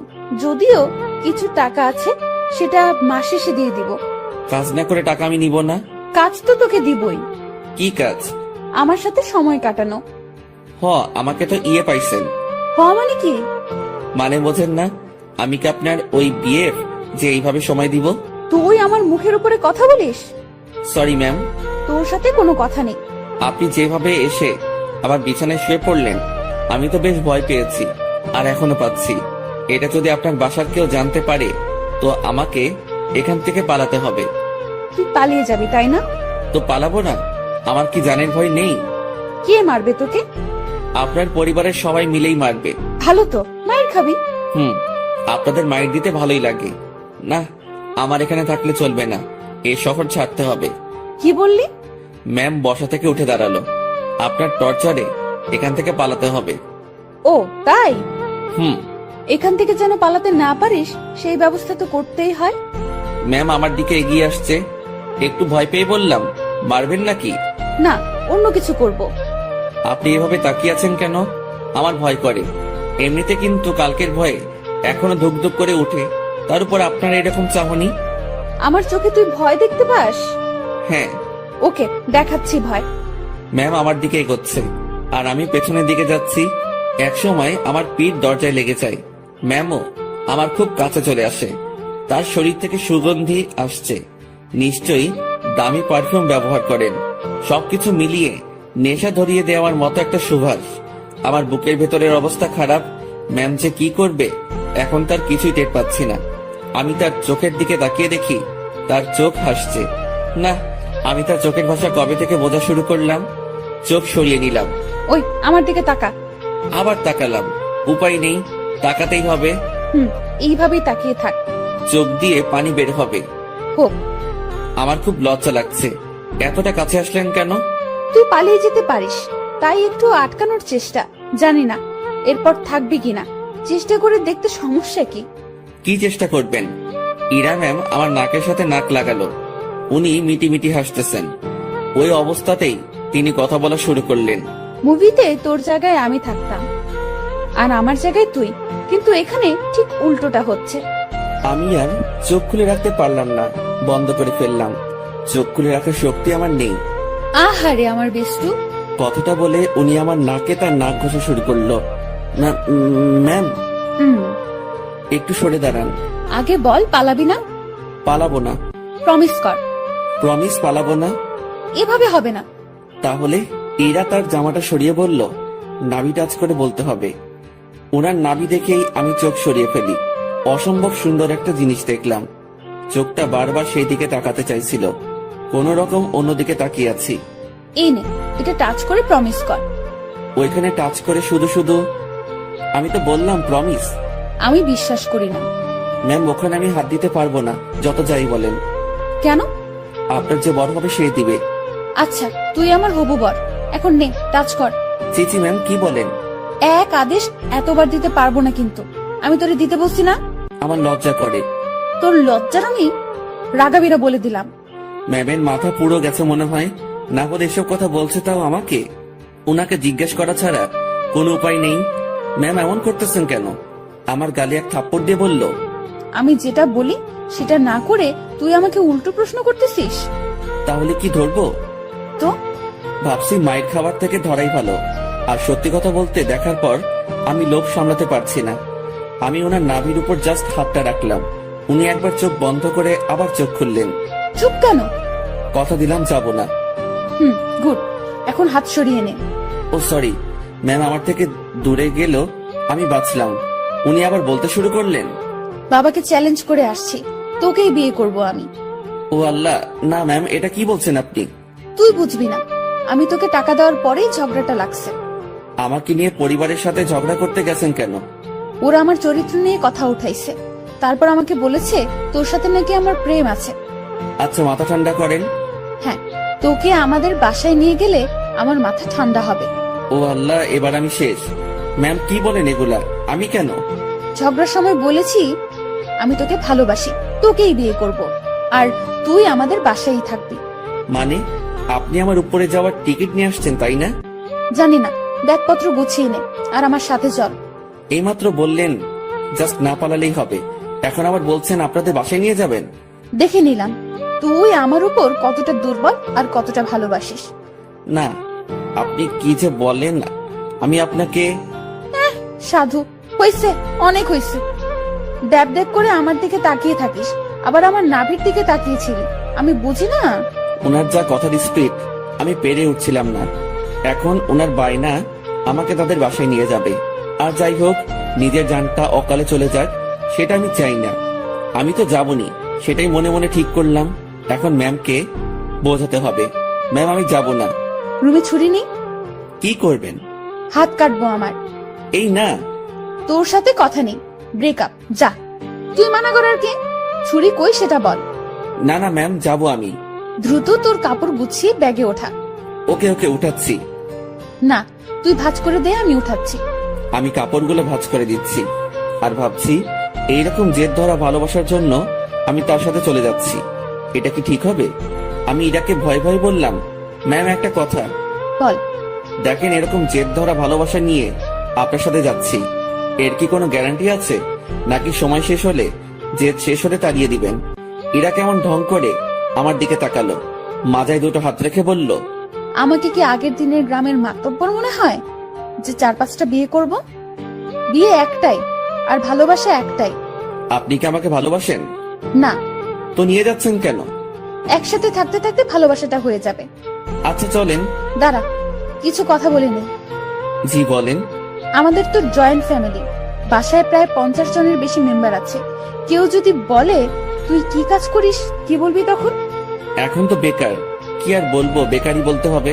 না, তুই যে পিয়নের চাকরি করিস সেটা বলবি। চাকরিটা তো নেই। আছে। আপনি বললেই হলো নাকি? স্যার আমাকে মানা করে দিয়েছে। কোম্পানির 60% শেয়ার আমার। মালিক তাহলে কে? জি আপনি। আজ বাসায় আমার সাথে থেকে কাল সকালে দুজন একসাথে অফিসে যাব, ঠিক আছে? জি ম্যাম, ঠিক আছে। যানটা হাতে নিয়ে ওনার সাথে রওনা দিলাম। ম্যাম কখন কি করে বোঝা বড় দায়, তার মাথায় যে কি করে আল্লাহ জানে, আর উনিই জানেন। ওনার বাসার দিকে যতই অগ্রসর হচ্ছি ততই বুকের ধুকপুকুনিটা বাড়ছে। ম্যামের বাবাকে অফিসে দেখেই যে ভয় পেয়েছি, এখন তার সামনে থাকতে হবে, তাও আবার তার মেয়ের হবু জামাই হয়ে। ভাবতেই সারা শরীরে লোমগুলো দাঁড়িয়ে যাচ্ছে। ওনার বাসায় পৌঁছে গেলাম। গাড়ি যেখানে পার্ক করলো সেখানেই আরো অনেকগুলো গাড়ি। বাসাটা দেখে মনে হয় না এত লোক এখানে থাকে। এই, তুই আমার পিছু পিছু থাকবি, ওকে? জি ম্যাম, ওকে। বাসার ভেতরে ঢুকলাম। বসার ঘরে সবাই বসে আছে, কেউ কেউ আড্ডাতে মেতে আছে। আমাদেরকে দেখে সবার কাজ করা বন্ধ হয়ে গেল। আমি মাথা নিচের দিকে দিয়ে আছি, কারো দিকে তাকানোর সাহস নেই। এই ম্যামের জন্য আমি এই পরিস্থিতিতে পড়েছি। আমি ম্যামের কথা কেন শুনতেছি? আমি কি ওনাকে মনের অজান্তে ভালোবেসে ফেলেছি? না, ভাবনা ঢুকলে চলবে না, এখন অ্যাক্টিভ থাকতে হবে। ম্যাম যেটা বলবে সেটাই করতে হবে। ধীরে ধীরে বাসার সবাই চলে আসলো। ওনার বাবা মা তো প্রথম থেকেই এখানে ছিলেন। এই যে আমি আমার বরকে এনেছি, আজ থেকে ও এখানেই থাকবে। কেউ যদি আমাকে বাসা থেকে বের করে দেওয়ার কথা ভাবো তো আমার সম্পত্তি বুঝিয়ে দিয়ে তারপর বের করে দিও। তুই আমার মেয়ে। দেখো, ওর জেদ খুব, তুমি কিছু বলো না, ও ঠিক হয়ে যাবে। আর এই ছেলে তোর আমি। আমার দিকে তাকিয়ে কথা বলছে। আমি তো ভয়ে শেষ। ইরা, মা, তুই ওকে নিয়ে উপরে যা। ম্যাম আমাকে নিয়ে তার রুমে আসলো। অমায়িক সব সাজগোজ, রুমটা এত সুন্দর যে যেদিকে তাকাচ্ছি অবাক হচ্ছি। আমি তো রুম দেখাতে ব্যস্ত। ম্যাম তখন আমাকে বললেন, তুই বিছানায় উঠে থাক, আমি আসছি। ম্যাম কই যান আপনি? নিচে। আমার ভয় করে কেউ এসে আমাকে মেরে ফেলবে। আরে পাগলা, কে মারবে? আপনার ওই পুলিশ চাচা। উনি বাসায় নেই, আর আমি নিচে যাব আর আসবো। আচ্ছা। ইরা চলে যাওয়ার পর রুমটা ভালোভাবে দেখছিলাম। দেখতে দেখতে বিছানায় বসে পড়লাম। বিছানাটাও বেশ নরম, বসার সাথে সাথে কেমন যেন একটা নরম তুলতুলে ভাব। হঠাৎ ইরার মা রুমে প্রবেশ করলেন। আমি তাকে দেখে দাঁড়িয়ে গেলাম। উনি আমার কাছে এসে বললেন, বাবা, নাম কি তোমার? জি শুভ। ও, ইরা হয়তো পাগলামি করে এমনটা করেছে। তোমার বাবা মা, ফ্যামিলি আছে, তারা এইসব শুনলে সমস্যা করবে। তুমি বিকেল পর্যন্ত থেকে চলে যেও, একটু পরে ওর রাগ কমে যাবে। আমি কিছু বলার আগেই রুমে ঢুকতে ঢুকতে ইরা বলল, ওর বাবা মা নেই, বিকেল পর্যন্ত রাখার জন্য ওনাকে আমি নিয়ে আসিনি। আর তোমাকে এসব বলতে কে বলেছে? দেখ ইরা, তোর বাবাকে তুই তো চিনিস। বাবাও আমাকে চেনে। বাইরের একটা ছেলে ধরে এনে এভাবে বাসায় ঢুকানো ঠিক হয়নি। লোকে খারাপ বলবে, সমাজ খারাপ বলবে। তো তোমরা সবাই আমাকে ওইসব বলেছিলে কেন, যে ওর সাথে আমার রিলেশন আছে? আচ্ছা, আমরা সবাই তোর কাছে ক্ষমা চেয়ে নিব। এখন তুই ছেলেটাকে বিদায় কর। না, ওকে আর কিভাবে বিদায় করব? ও আমাদের এখানেই থাকবে। মানে? আমার রাগটা কমে যাক, আমি বাবার সাথে কথা বলে নিব। তুমি যাও। তুই এখনই এসে তোর বাবার সাথে কথা বল। যাও তুমি, আমি আসতেছি। ইরার মা চলে যাওয়ার পর ম্যাম, আমি বলি কি, আপনার রাগ কমে যাওয়ার পর আমি চলে যাব। পরিবারের সাথে এমন করতে হয় না। সবাই যেটা বলে সেটার মধ্যে থাকাই ভালো। তোর থেকে ভালো বুঝি আমি। জি ঠিক আছে। তুই যে চলে যেতে চাস, তাহলে আমাদের বন্ধুত্বের কি হবে? এরকম বন্ধু পাওয়া অনেক মুশকিল। এখন পেয়েছি, কাছে রাখার চেষ্টা করব। তুই এখান থেকে যাওয়ার কথা মুখে আনবি না। আচ্ছা ম্যাম, আমার সাথে কিছু সময় কথা বলে তার বাবার কাছে যায়। সেখানে তার বাবার সাথে অনেক কথা হয়, আর সেগুলো আমাকে এসে ম্যাম বলা শুরু করলো। শোন, তোর চাকরি কনফার্ম। ড্রাইভিং করতে পারিস? না। ও আচ্ছা, বাবাকে সত্যি কথাটা বলে দিয়েছি। আর রাগের মাথায় তোর সাথে অনেক কিছুই করে ফেলেছি। তুই মন খারাপ করিস না। আর তুই আমার বন্ধু, তোকে দূরে সরিয়ে দেব না, কাছেই রাখছি আমার ড্রাইভার হিসাবে। আমি যেখানেই যাব তুইও সেখানে। খুশি তো? ম্যাম এত কিছু করলেন, আমার তো এ বাসার লোকজনদের দেখলে ভয় করে। আরে পাগল, ভয় কিসের? আর তুই থাকবি তো আমার সাথে, একা একা তো না। হুম। আর তোর থাকার জায়গাও আমার খুব কাছে।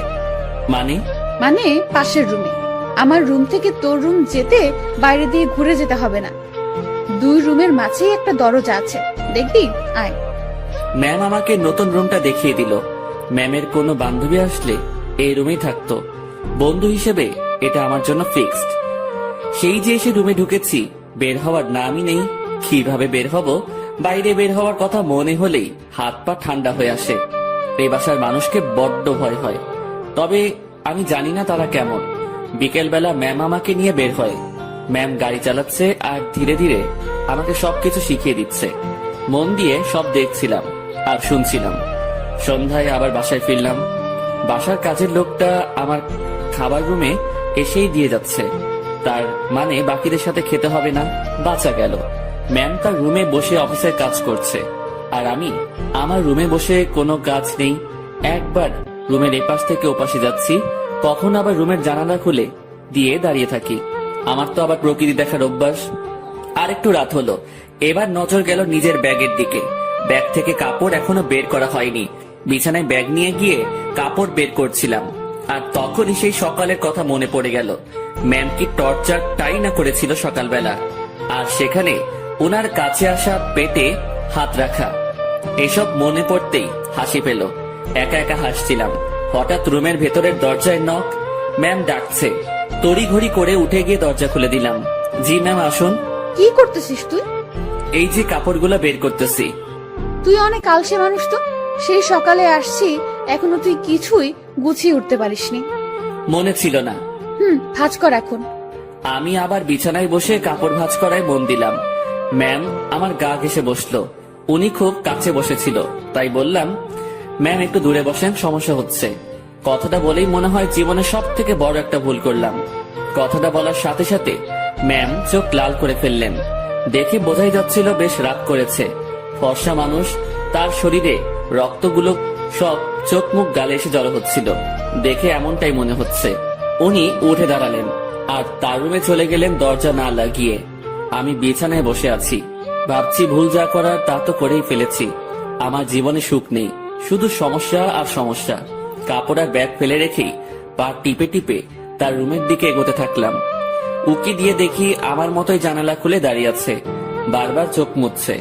ওনার রাগ ভাঙাতে ওনার খুব কাছে গিয়ে দাঁড়াতে হবে, তাছাড়া এর বিকল্প কোনো উপায় নেই। আমি পা টিপে টিপে তার কাছে গেলাম। উনি কিছু বলছেন না, হয়তো টের পেয়েছেন আমি আসছি। উনি যে চালাক মানুষ, আমার রুমে প্রবেশ করা অবশ্যই টের পেয়েছেন। আমি তার পাশে গিয়ে দাঁড়াতেই, আপনি আপনার রুমে যান, নয়তো খারাপ কিছু হবে। দুঃখিত, আমার ভুল হয়েছে। আমি আপনাকে আপনার রুমে যেতে বলেছি। আমি আর একটু কাছে গিয়ে দাঁড়ালাম, কিন্তু তার শরীরের সাথে স্পর্শ লাগেনি। রাগ উঠায়েন না আর। আচ্ছা, ইংরেজি ভাষায় বলতেছি, সরি। তোর সরির আমি, তুই যাবি এখান থেকে? একটু তো দূরে যেতে বলেছি, তাতেই এত রাগ করতে হবে? আমি তো দূরের মানুষ, দূরেই থাকবো, তাই না? না, কাছের মানুষ। না না, কাছের মানুষ তো দূরে থাকে না, কাছেই থাকে। সরি, আমি বুঝতে পারিনি। আমার বলাটা ঠিক হয়নি, আপনার কাছে আসাটা ঠিক ছিল। রাত হয়েছে, রুমে গিয়ে ঘুমিয়ে পড়ো, সকালে অফিস আছে। রাগ কমেছে তো আপনার? কমে যাবে। এত অভিমানী আমি কখনো দেখিনি। আমি নিজেই নিজেকে প্রশ্ন করলাম, আমি ভুল করছি না তো? উনি এত বন্ধুত্বের কথা বলতেছেন, আমি তো তার ডাকে একটুও সাড়া দিচ্ছি না। আমার কি দূরে থাকাটা ঠিক হচ্ছে? উনি তো তার বন্ধুর জন্য অনেক কিছুই করেছে, আমি তো কিছুই করতে পারলাম না, বা এখনো কিছু করিনি। আমি কি তার বন্ধুত্বের ভালোবাসায় সাড়া দিব? মনের সাথে বোঝাপড়া যখন শেষ হলো, তখন আমি তার ডান হাতটা আমার দু হাতের মধ্যে রেখে বললাম, এই তো কাছে এসেছি, আর দূরে যাওয়ার কথা বলবো না। অমন ভুল কখনো হবে না, সরি। সত্যি তো? উনার কণ্ঠ শুনে মনে হচ্ছিল অভিমানটা অনেকটাই কমেছে। কেন যে ম্যাম এমনটা করে? ম্যাম, এখন যাই তাহলে। কাছে থাকতে ভালো লাগছে না। আপনি তো বললেন কাল অফিস আছে, আমাকে ঘুমাতে বললেন। পরে ঘুমাবি। ম্যাম আনমনে জানালা দিয়ে বাইরে তাকিয়ে আছেন। তার ডান হাতটা তখনই আমার দু হাতের মধ্যে এক অন্যরকম ভালো লাগা কাজ করছিল তখন। সেটা যে কি আমি ঠিক বলতে পারবো না। আমি ম্যামের মুখের দিকে তাকালাম, দেখি মিটিমিটি হাসছে। আমি তার হাসি দেখে প্রশ্ন করেই বসলাম, এভাবে আনমনে বাইরে তাকিয়ে কি দেখেন? বাইরে কি দেখি? তোকে। আমাকে মানে? আরে পাগলা, তুই আমার জীবনে এমন ভাবে আসলি, মানে আমি ভাবতেই পারিনি। তোর মতো একটা গাধা, তবে ভালো মানুষের সাথে বন্ধুত্ব হয়েছে। তবে আমার পোড়া কপাল। কেন? তুই আমাকে দেখে ভয় করিস, তেমন কথা বলতে চাস না। আমি যা বলি শুধু সেটাই করিস। আর কি করব? যাই হোক, সব ঠিক হয়ে যাবে। যা এখন ঘুমিয়ে পড়। আচ্ছা, গুড নাইট। Good night. পরদিন সকালবেলা থেকে অফিস করা শুরু করলাম। ম্যামের সাথে সবসময় থাকা, উনি যা বলে সেগুলো শোনা এবং করা, এগুলোতেই ব্যস্ত। দিনকে দিন যাচ্ছিল, আমার অবস্থা ততই ভালো হচ্ছিল। ম্যামের সাথে কথা বলতে এখন আর ভয় লাগে না। কোনো কিছু লাগলে সোজা সাপটা বলে দেই। এদিকে ড্রাইভিংটাও একটু একটু শিখেছি। তাদের বাসার দু একজনের সাথে কথাও হয়েছে। মোটামুটি সবকিছু স্বাভাবিকের দিকেই বলা যায়। কিন্তু এমনটা একটা দিন আসলো, সেদিন আমার স্বাভাবিক মন আর ঠিক থাকলো না। ম্যামের বাবা ম্যামের বিয়ের জন্য ছেলে দেখেছে। আজ অফিসে যাওয়া হয়নি আমাদের, কারণ ছেলেপক্ষ দেখতে আসবে। কিন্তু আমার কেমন জানি ভয় ভয় লাগছে। বারবার মনে হচ্ছে ওনার বিয়ে হওয়ার কি দরকার? এমন থাকলেও তো পারে। আমি যা ভাবছি সেটা তো ভুল, বিয়ে তো হবেই। আমি আমার রুমে বসে ছটফট করছিলাম। ম্যামের রুমে বারবার উকি দিচ্ছি। উনি বেশ স্বাভাবিক ভাবেই আছেন। দেখে মনে হচ্ছে না উনি কোনো টেনশন বা ভয় আছেন। তাহলে আমি ভয় করছি কেন? আমি তাকে হারানোর ভয় করছি না তো। ছি ছি, তাকে হারানোর কি আছে? সে তো আর আমার না। ম্যাম আমাকে বলেছিল উনি আমাকে ভালোবাসেন, সেটা ছিল বন্ধুত্বের। আর আমি যেটা ভাবছি সেটা তো অন্য কিছু। না, নিজের মনের অজান্তেই তাকে ভালোবেসে ফেললাম। এসব কখন হলো? আমি তো এইরকম কিছু ভাবিনি তার সম্পর্কে। পরক্ষণে মনে হলো আমি তার চিন্তায় দিন পার করেছি। সেখান থেকেই এই অবস্থা। নিজের রুমে আর থাকতে পারলাম না। বিছানা থেকে উঠে ম্যামের রুমে চলে গেলাম। ম্যাম বসে বই পড়ছেন। আমাকে দেখে বললেন, কিছু বলবি? বল। আপনাকে দেখতে আসছে। তুই তো জানিস, নতুন করে প্রশ্ন করার কি আছে? যদি তারা আপনাকে পছন্দ করে, আপনি কি রাজি হবেন? ছেলে যদি ভালো হয়, পরিবার যদি ভালো হয়, তাহলে মানা করব কেন? তাই ঠিক। এটাই বলতে আসছিলি? না। সকাল সকাল তোতলানো শুরু করেছিস? কিছু হয়েছে? একটা কথা বলার ছিল। ম্যাম আমার দিকে তাকিয়ে বইটা বন্ধ করে পাশে রাখলো। তারপর আমাকে তার সামনাসামনি বসতে বলল। তোকে দেখে মনে হচ্ছে আমাকে কিছু বলতে চাচ্ছিস, কিন্তু ভয় করতেছিস। হ্যাঁ, ওই রকমই। ভয় নেই, বল। কিছু বলবেন না তো? আরে আমি তোর বন্ধু না, তোকে কি বলবো পাগল? ভয় নেই, বল। আপনি আপনার বাবাকে বলে বিয়েটা ক্যান্সেল করে দেন। ওই বিয়ে তো ঠিকই হয়নি, এখনই কিভাবে ক্যান্সেল করে দিব? আর কেন ক্যান্সেল করব? আরে আপনি চলে গেলে আমি কিভাবে থাকবো? ওই কিভাবে থাকবি মানে? তুইও থাকবি বাসার বাকি যারা যেভাবে আছে সেভাবে। আমাকে ছাড়া আপনি কি থাকতে পারবেন? ম্যাম আমার দিকে এক দৃষ্টিতে তাকিয়ে আছে। আমার কথা শুনে হয়তো সে অবাক হয়েছে। এই বাসায় বিয়ে করেন? মানে তোর মাথা গেছে নাকি? I love you. মুখ ফসকে হোক আর যেভাবে হোক কথাটা বলে ফেললাম। মনে মনে ভাবছিলাম বাংলায় বলবো, কিন্তু মুখ থেকে ইংরেজিতেই বেরিয়ে গেল। আমার কথা শুনে ম্যাম মিটি মিটি হাসতেছেন। তুই যা বললি ভেবে বলেছিস? না, কেন? ভাবার কি আছে? আমার যেটা নিয়ে ভয় হয়েছে সেটার জন্য বলেছি এটা। কি নিয়ে ভয় হয়েছে? আপনার চলে যাওয়া। আমি চলে গেলে তো কি হয়েছে? তুই একটা বিয়ে করবি, তার সাথে থাকবি, সে তোর কেয়ার করবে। আপনাকে লাগবে। বাচ্চাদের মতো আবদার করতেছিস কেন? জানি না। এক অন্যরকম শুভকে দেখছি, যে কখনো এভাবে আমার কাছ থেকে কিছু চায়নি। আচ্ছা কি লাগবে, কি জন্য লাগবে, সবকিছু বুঝিয়ে বল। আমি কিছু বোঝাতে পারবো না। আপনাকে লাগবে, আর আপনাকে ভালোবাসার জন্য লাগবে। আমার এমন কথা শুনে ম্যাম লজ্জায় তো শেষ, অন্যদিকে তাকিয়ে হাসতেছে। হাসি থামিয়ে বলল, তো এখন আমাকে কি করতে হবে? আপনি বোঝেন না? যতই বুঝি, কিন্তু আপনাকে বলতে হবে। কি করতে হবে বলেন। একবার তো বললামই যে ভালোবাসি, আর আমার কাছে থাকতে হবে। যদি বলি ভালোবাসি না? আমি চুপ করে রইলাম। এই কথার উত্তর দে। আমি কিভাবে আটকাবো? চলে যাবেন, আমিও চলে যাব। কোথায় যাবি? জানি না। ও, তো বলেন, ভালোবাসার বীজ কবে বপন করেছিলেন, আর সেটা থেকে চারা গাছ হলো কিভাবে? ইরা নামের একটা পাখি আমার জমিতে এসে তার মুখ থেকে ভালোবাসার বীজটা ফেলে দিয়ে চলে যায়, আর সেই বীজটাই। পুরোটা বলার আগে ম্যাম হাসতে হাসতে শেষ। উনার হাসি দেখে আমার রাগ হচ্ছিল। আমি ওনাকে কিছু বোঝাতে যাচ্ছি, আর উনি হেসে উড়িয়ে দিচ্ছেন। উনি হাসি থামিয়ে বললেন, আজ সকালটা অন্যরকম ভাবে শুরু হলো। এমন হাসির কথা কখনো শুনিনি। উনার কথা শুনে বেশ লজ্জা পেলাম। হয়তো মনের কথাটা বলা ঠিক হয়নি। আমি তার সামনে থেকে উঠলাম আর নিজের রুমে যাওয়ার জন্য পা বাড়ালাম। ম্যাম ডেকে বললেন, কই যাস? ঘুম পাচ্ছে, ঘুমাবো। ঘুম নাকি রাগ? না, ঘুম। রাগ। না ম্যাম, ঘুমই পাচ্ছে। আমার জানা আছে, তুই এখানে এসে বস। কথা না শুনলে বকা দিবে। বাধ্য হয়ে আবার তার সামনাসামনি বসলাম। আমার আর তোর মাঝে সম্পর্কটা কিসের? বন্ধুত্বের। তো আমি কি বন্ধুর কথা শুনে হাসতেও পারবো না? পারবেন। আর হাসলেন তো? কথার মাঝে এমন রাগ সুর ভাসতেছে। না, রাগ করিনি। আচ্ছা ভেবে দেখ তো, তুই যে আমাকে ভালোবাসার কথা বললি, সেটা নিয়ে আমি কি কোনো উপহাস করেছি? তোর কথা শুনে হাসি পাচ্ছিল, তাই একটু হাসলাম। আর আমাকে যেটা বললি সেটার উত্তর না নিয়ে কই যাস? হ্যাঁ, আমি ভুলে বলে ফেলেছি, সরি। লাথি খাবি কুত্তা। ভালোবাসি বল। আপনি হাসবেন তাই বলবো না। আমার ভালোবাসার দাম আছে। ওরে বাবা, একটু হাসছি তাই কত রাগ। তো শুনি, আপনার ভালোবাসার দাম কত? সেটা আপনার না জানলেও হবে। আপনি বই পড়েন। আমি গেলাম। আমি চলে যাচ্ছিলাম, উনি আমার হাত ধরে ফেললেন। কেমন কান্না কান্না কণ্ঠে বললেন, ওই পাগল, আমি তোমার ভালোবাসা নিয়ে উপহাস করিনি তো। আপনি যে হাসলেন। না পাগল। ইরা আমাকে জড়িয়ে ধরে কান্না শুরু করলো, আর অভিমানী কণ্ঠে বলল, প্রত্যেকটা গল্পে আমি তোমাকে প্রপোজ করি, তুমি কি করো? তুমি চুপ থাকো, তোমার জন্য ওয়েট করতে হয় আমার। এই গল্পেও তুমি অনেকটা লেট করেছো।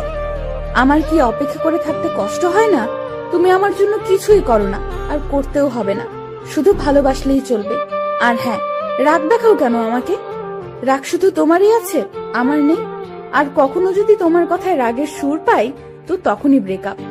উনি যা বললেন তাতে মুখের কথা কেড়ে নেওয়ার মতো। আচ্ছা, আমি বাবাকে তোর কথা একবার সিরিয়াসলি বলবো। না। কেন? উনি যদি মানা করে, আর আপনাকে যদি সরিয়ে বা আমাকে যদি। বন্ধুত্বের উপর বিশ্বাস রাখ। ইরা আমাকে ছেড়ে দিল, সেও বেশ চিন্তিত, সাথে আমিও। আমি ওই পরিস্থিতির সময় শুধু তার কথাই ভাবছিলাম, অন্য কোনো কিছুই মাথায় আসছিল না। দুপুরে ইরাকে দেখতে আসলো, দেখে চলে গেল। হয়তো তারা পছন্দ করেছে। পছন্দ না করে উপায় নেই। রুমে বসে হতাশ হওয়া ছাড়া আমার কোনো উপায় ছিল না। ইরা সেই যে বেরিয়ে গেছে, আর রুমে আসার নাম নেই। আমিও বাইরে যাওয়ার সাহস পাচ্ছি না। দুপুরে শুধু বাড়ির কাজের মেয়েটা খাবার দিয়ে চলে যায়। আমার এমন অবস্থা মনে হচ্ছে কোনো কারাগারে আছি। বাইরে বেরোনোর কোনো পথ নেই। সন্ধ্যায় ইরা রুমে আসলো। উনি আসতে না আসতেই আমিও তার রুমে গেলাম। আর গিয়ে যা শুনলাম সেটা আমি কখনোই ভাবিনি। উনি বলতে শুরু করলেন, বাবার ছোটবেলার বন্ধুর সাথে আমার বিয়ে ঠিক করেছে। ওনারা আমাকে দেখে পছন্দ করেছে। আজ ওনাদের যে হাসি মুখ দেখলাম, সেটা আমি ভাঙতে পারবো না। কথাটা শুনে বুকের ভেতরটা কেমন যেন আটকে গেল। মনে হলো বুকে পাথরের ভর করছে। শুনেছি বুক ভার হলে চোখে পানি চলে আসে। আমি কোন রকম চোখের পানি সামলিয়ে বললাম, সমস্যা নেই, আপনি যেটা করেন। তুই আমার উপর রাগ করলি তাই না? আরে না, আপনার সিদ্ধান্তে আমি খুব খুশি। পরিবারের কথা চিন্তা করে সব করতে হয়। তোমার কথায় কান্নার আওয়াজ পাচ্ছি। আরে না, কি যে বলেন, কান্না করবো কেন? আমি রাজি হওয়াতে আমার বাবা যে খুশি হয়েছে সেটা আমি তার চোখ মুখ দেখেই বুঝেছি। আচ্ছা আপনি করেন, আপনি রেস্ট নেন, আমি আমার রুমে যাই। এরা কিছু বলল না, চুপ করে বসে থাকলো। হয়তো আমার কথাও সে ভাবছে। আমি রুমে এসে আর কি করব? ছেলেদের তো আওয়াজ করে কান্না করতে নেই, লোকে খারাপ বলবে। রুমের মধ্যে কিছুক্ষণ থাকলাম, ভালো লাগলো না। বাসার ছাদের দিকে রওনা দিলাম। আমি কখনো যাইনি এই বাসার ছাদে, এই প্রথম যাচ্ছি। ছাদে পৌঁছে এক করে চুপটি করে দাঁড়িয়ে আছি। ভাবছি ম্যামের কাছ থেকে বিদায় নিয়ে চলে যাব, কারণ এ কষ্ট সহ্য করার মতো না, আমি সহ্য করতে পারছি না। হঠাৎ ছাদে কারো উপস্থিতি টের পেলাম। একটা লোক আমার দিকে এগিয়ে আসছে। কাছে আসতেই তার ফেস দেখে বুঝলাম এটা ইরার কাকা। এই শীতে এত রাতে ছাদে কি করিস? না মানে এমনি বাতাস খেতে আসছিলাম একটু। কি, এই শীতে বাতাস? রুমে বসে ভালো লাগছিল না, তাই আর কি। বেশ চালাক তুই। ভাবছি কি চালাকি করলাম। আমার কথা সোজা উত্তর দিবি। জি স্যার। ইরাকে ভালোবাসিস? কি বলবো বা কি বলা উচিত? সত্যিটা কি বলবো? আবার আমার কোনো বিপদ আসবে না তো? সত্যিটাই বলবো, যা হবার হবে। ভালোবাসি। এই জন্যই তোকে চালাক বলছি। তো কতদিন হলো তোদের রিলেশনের? কয়েক ঘন্টা। মানে? আজ সকালে উনাকে ভালোবাসার কথা বলেছি। তো সে কি বলছে? প্রথমে হ্যাঁ বলেছিল, তারপর? ছেলেপক্ষ দেখে যাওয়ার পর আমাকে মানা করে দেয়। কেন? উনি এই বিয়েতে রাজি হওয়ায় আপনারা বাসার সবাই খুশি হয়েছেন অনেক। আপনাদের হাসি মুখ দেখে এসে উনি আমাকে মানা করে। বাহ, তুই তো বেশ সাহস নিয়ে আমার সাথে কথা বলছিস। ভয় করছে না তোর? আপনি তো সত্যিটা বলতে বললেন। তো তুই এখন কি করবি? চলে যেতে হবে এখান থেকে। রাতেই? না, সকালে ওনার দেখা করে চলে যাব। বাহ, তো দেবদাস হয়ে কোথায় ঘুরে বেড়াবি? আমি চুপ হয়ে গেলাম। উনি মজা নিচ্ছেন বোঝাই যাচ্ছিল। চুপ হয়ে গেলি কেন বল? জি স্যার, কিছু না, আমি আসলে ভুল করেছি, মাফ করে দিন। আমি কাল সকালে চলে যাব। যা রুমে যা। জি। এই শোন। বলেন। স্মোক করিস? জি না। বাসা কোথায় তোর? রাজশাহী। সমস্যা? জি স্যার, বুঝলাম না।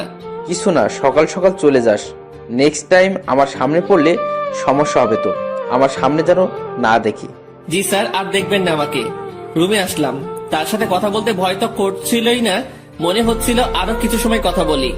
তারপর ভাবলাম আমার সাথে তার যে কথাটা হয়েছে এটা ম্যামকে জানানো দরকার।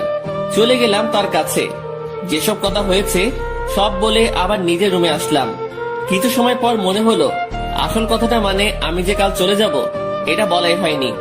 আবার ঢুকলাম তার রুমে, আর ঢুকতেই চোখ কোনো কিছুতে আটকে গেল। উনি ড্রেস চেঞ্জ করছিলেন। যা দেখার আমার চোখ দেখে ফেলেছে, আমার কোনো দোষ নেই। আমি নিজেই অন্যদিকে ঘুরে রুমে চলে আসবো, তখনই উনি বললেন, এই দাঁড়া। ম্যাম আমি কিছু দেখিনি। কিছু দেখা না দেখার কথা আমি বলিনি। কি বলতে আসছিলি সেটা বল। আমি কাল সকালে চলে যাচ্ছি। আরে, অন্যদিকে ঘুরে আছিস কেন? আমার শরীরে পোশাক আছে, এখন এইদিকে তাকা। ঘুরে তার দিকে তাকালাম, এখন সব ঠিকঠাক আছে। কি যেন বলতেছিলি? এত জায়গা থাকতে রুমে ড্রেস চেঞ্জ করতে হবে কেন? এইটা বলতে আসছিলি? না। তুই বলবি নাকি মায়ের শুরু করব? বলছি, আমি কাল সকালে চলে যাচ্ছি। কোথায়? আমার গ্রামের বাড়ি। কেন? আমি এখানে থাকতে পারছি না, দম বন্ধ হয়ে আসছে। এতদিন তো দম বন্ধ হয়নি, আজ হচ্ছে কেন? দেখেন, ভালোবাসার মানুষটি চোখের সামনে থেকে এভাবে হারিয়ে যাবে, আমি এটা দেখতে পারবো না। তুই যদি যাস ব্রেকআপ করে তারপর চলে যাবি। ঠিক আছে, ব্রেকআপ। যা বলার বলে এসে কম্বল মুড়ি দিয়ে শুয়ে পড়লাম। ওনার কথা ভাবতে ভাবতে চোখের পাতাটা বন্ধ হয়ে গেল। রাত তখন কত হয়েছে আমি জানি না। আমার কম্বলের নিচে কাউকে অনুভব করলাম। কেউ একজন এখানে এসে শুয়ে আছে। নিজের ঘুম ভাঙাতে চোখ খুললাম। কম্বলটা মাথার উপর থেকে সরিয়ে দেখি ইরা আমার পাশে শুয়ে আছে। আমি উঠে বসাতে ফেলফেল করে আমার দিকে তাকিয়ে আছে। উনাকে দেখে অবাক হয়ে যাই আমি। কয়েকদিন পরে যার বিয়ে, সে আমার রুমে আমার সাথে একই বিছানায় এসে শুয়ে আছে। এর মতলবটা কি? যেমন ছিলি তেমন করে শুয়ে থাক। আপনি এখানে কি করেন? দেখছিস না শুয়ে আছি? আপনার রুমে যান। এখানে কি? এটাও আমার রুম। এভাবে এত কাছে আসা ঠিক না। কোনটা ঠিক তোকে বলতে বলছি আমি? যেমনটা ঘুমিয়েছিলি তেমনটাই ঘুমিয়ে থাক। শোনেন, আপনি আমাকে কিছু বলতে দিল না। উনি উঠে আমার মুখ চেপে ধরলো, তারপর শুয়ে দিয়ে উনি আমার পেটের উপর বসে কম্বলটা আমার মাথার পেছনে গুজে দিল। তারপর তার ফোনের লাইট অন করে সাইডে রাখলো। ম্যাম তার পা দুটো ভাঁজ করে ভালোভাবে আমার পেটের উপর বসলো, তারপর তার হাত দুটো গালে রাখলো। বাইরে থেকে এই অবস্থা দেখে মনে হবে একটা ত্রিভুজের মতো, ভেতরে আলো থাকায় ছোট্ট একটা 3 কোণা ঘরের মতোই লাগছিল। তারপর তোর সাহস কি করে হয় আমার সাথে ব্রেকআপ করার? আমি চুপ। শুভ, উত্তর দে, না হলে তোর খবর আছে। আপনার যাতে ভালো হয় সেই জন্যই করেছি। তুই ব্রেকআপ করার কে? করলে আমি করব। আমি করতে পারি না। তুই কেন করবি? ভালো তো আমি বাসি, ব্রেকআপ আমি করব। আর আমি কি ভালোবাসি না? আমার থেকে কম, সো তোর ব্রেকআপের কোনো দাম নাই। আচ্ছা, আপনি পেটের উপর থেকে নামেন, ব্যথা করতেছে। করলে করুক, আমি কি করব? আপনি যা করছেন সেটা ঠিক না। কি করতেছি আমি? এই যে এইভাবে বসে আছেন, আবার তোকে জ্ঞান দিতে বলেছি আমি। জি না। এরপর ইরা তার হাত দিয়ে আমার ঠোঁট স্পর্শ করা শুরু করলো, নাকে চোখে হাত বুলিয়ে দিল। আমি যে বসে আছি তাতে কি তোর বেশি কষ্ট হচ্ছে? না, কিন্তু এইরকম ভাবে হাত দিচ্ছেন এটা ভালো লাগছে না। I love you. নতুন বরকে বইলেন, কথাটা বলার সাথে সাথে গালে চর বসিয়ে দিল। আই লাভ ইউ টু বল, নয়তো আরো মারবো। টুট টুট টুট। কিসের টু টু? পুরোটা বল। ভালোবাসি আমিও। ওয়াও, খুব বলেছেন। চলো এখন রোম্যান্স করি। ম্যাম ওয়েট, কিসের রোম্যান্স? আমি তো আপনার বর না, এগুলো ঠিক হবে না। আপনি আপনার রুমে যান। আহারে, আমি তো রোম্যান্স করবই, সে বিয়ে হোক আর না হোক। ম্যাম কি? ছেড়ে দেন না। ওলে, খুব ভয় লাগছে তোমার? ইরা বসা থেকে এবার আমার পুরো শরীরের উপর শুয়ে পড়লো। ভয়ে বুকের মধ্যে দুরুম দারুম শব্দ হচ্ছে। ইরা এবার আমার বুকের উপর হাত রেখে তাতে তার থুতনি রাখলো আর বোকা বোকা গলায় বলল, ভয় নেই, এই যে তোমার কাঁধ থেকে মাথা পর্যন্ত আজ আমি এইটুকুতে আমি যা ইচ্ছা করব। উনাকে আর থামাতে পারলাম না। ভেতরে ফোনের লাইট নিভিয়ে দিয়ে আমার ঘাড়ে আর গলায় তার ঠোঁটের স্পর্শ দেওয়া শুরু করলো। তার খোলা চুলগুলো আমার দিকে হেলেছিল, আর উনি তো তার কাজ করেই যাচ্ছেন। কিছু সময় পর, আমি তোমার বুকে এখন ঘুমাবো, সকালে আমাকে ডেকে দিও। আমি কিছু করতে পারি না। তুমি আবার করবা? তুমি মানে, সরি, আপনি যেগুলো করলেন। ওই না, তুমি কেন করবা? তুমি কিচ্ছু করতে পারবে না। রাগ। আরে না, কি বলেন? রাগ করবো কেন? সরি। ইরা ফোনের লাইট আবার অন করলো। উনি ওনার গলা থেকে ওনাটা সরিয়ে দিতে নিচ্ছিল, আমি থামিয়ে দিলাম। কি করছেন? তুমি না বললে কি যেন করবা? আপনার ওই গলাটুকুই লাগবে।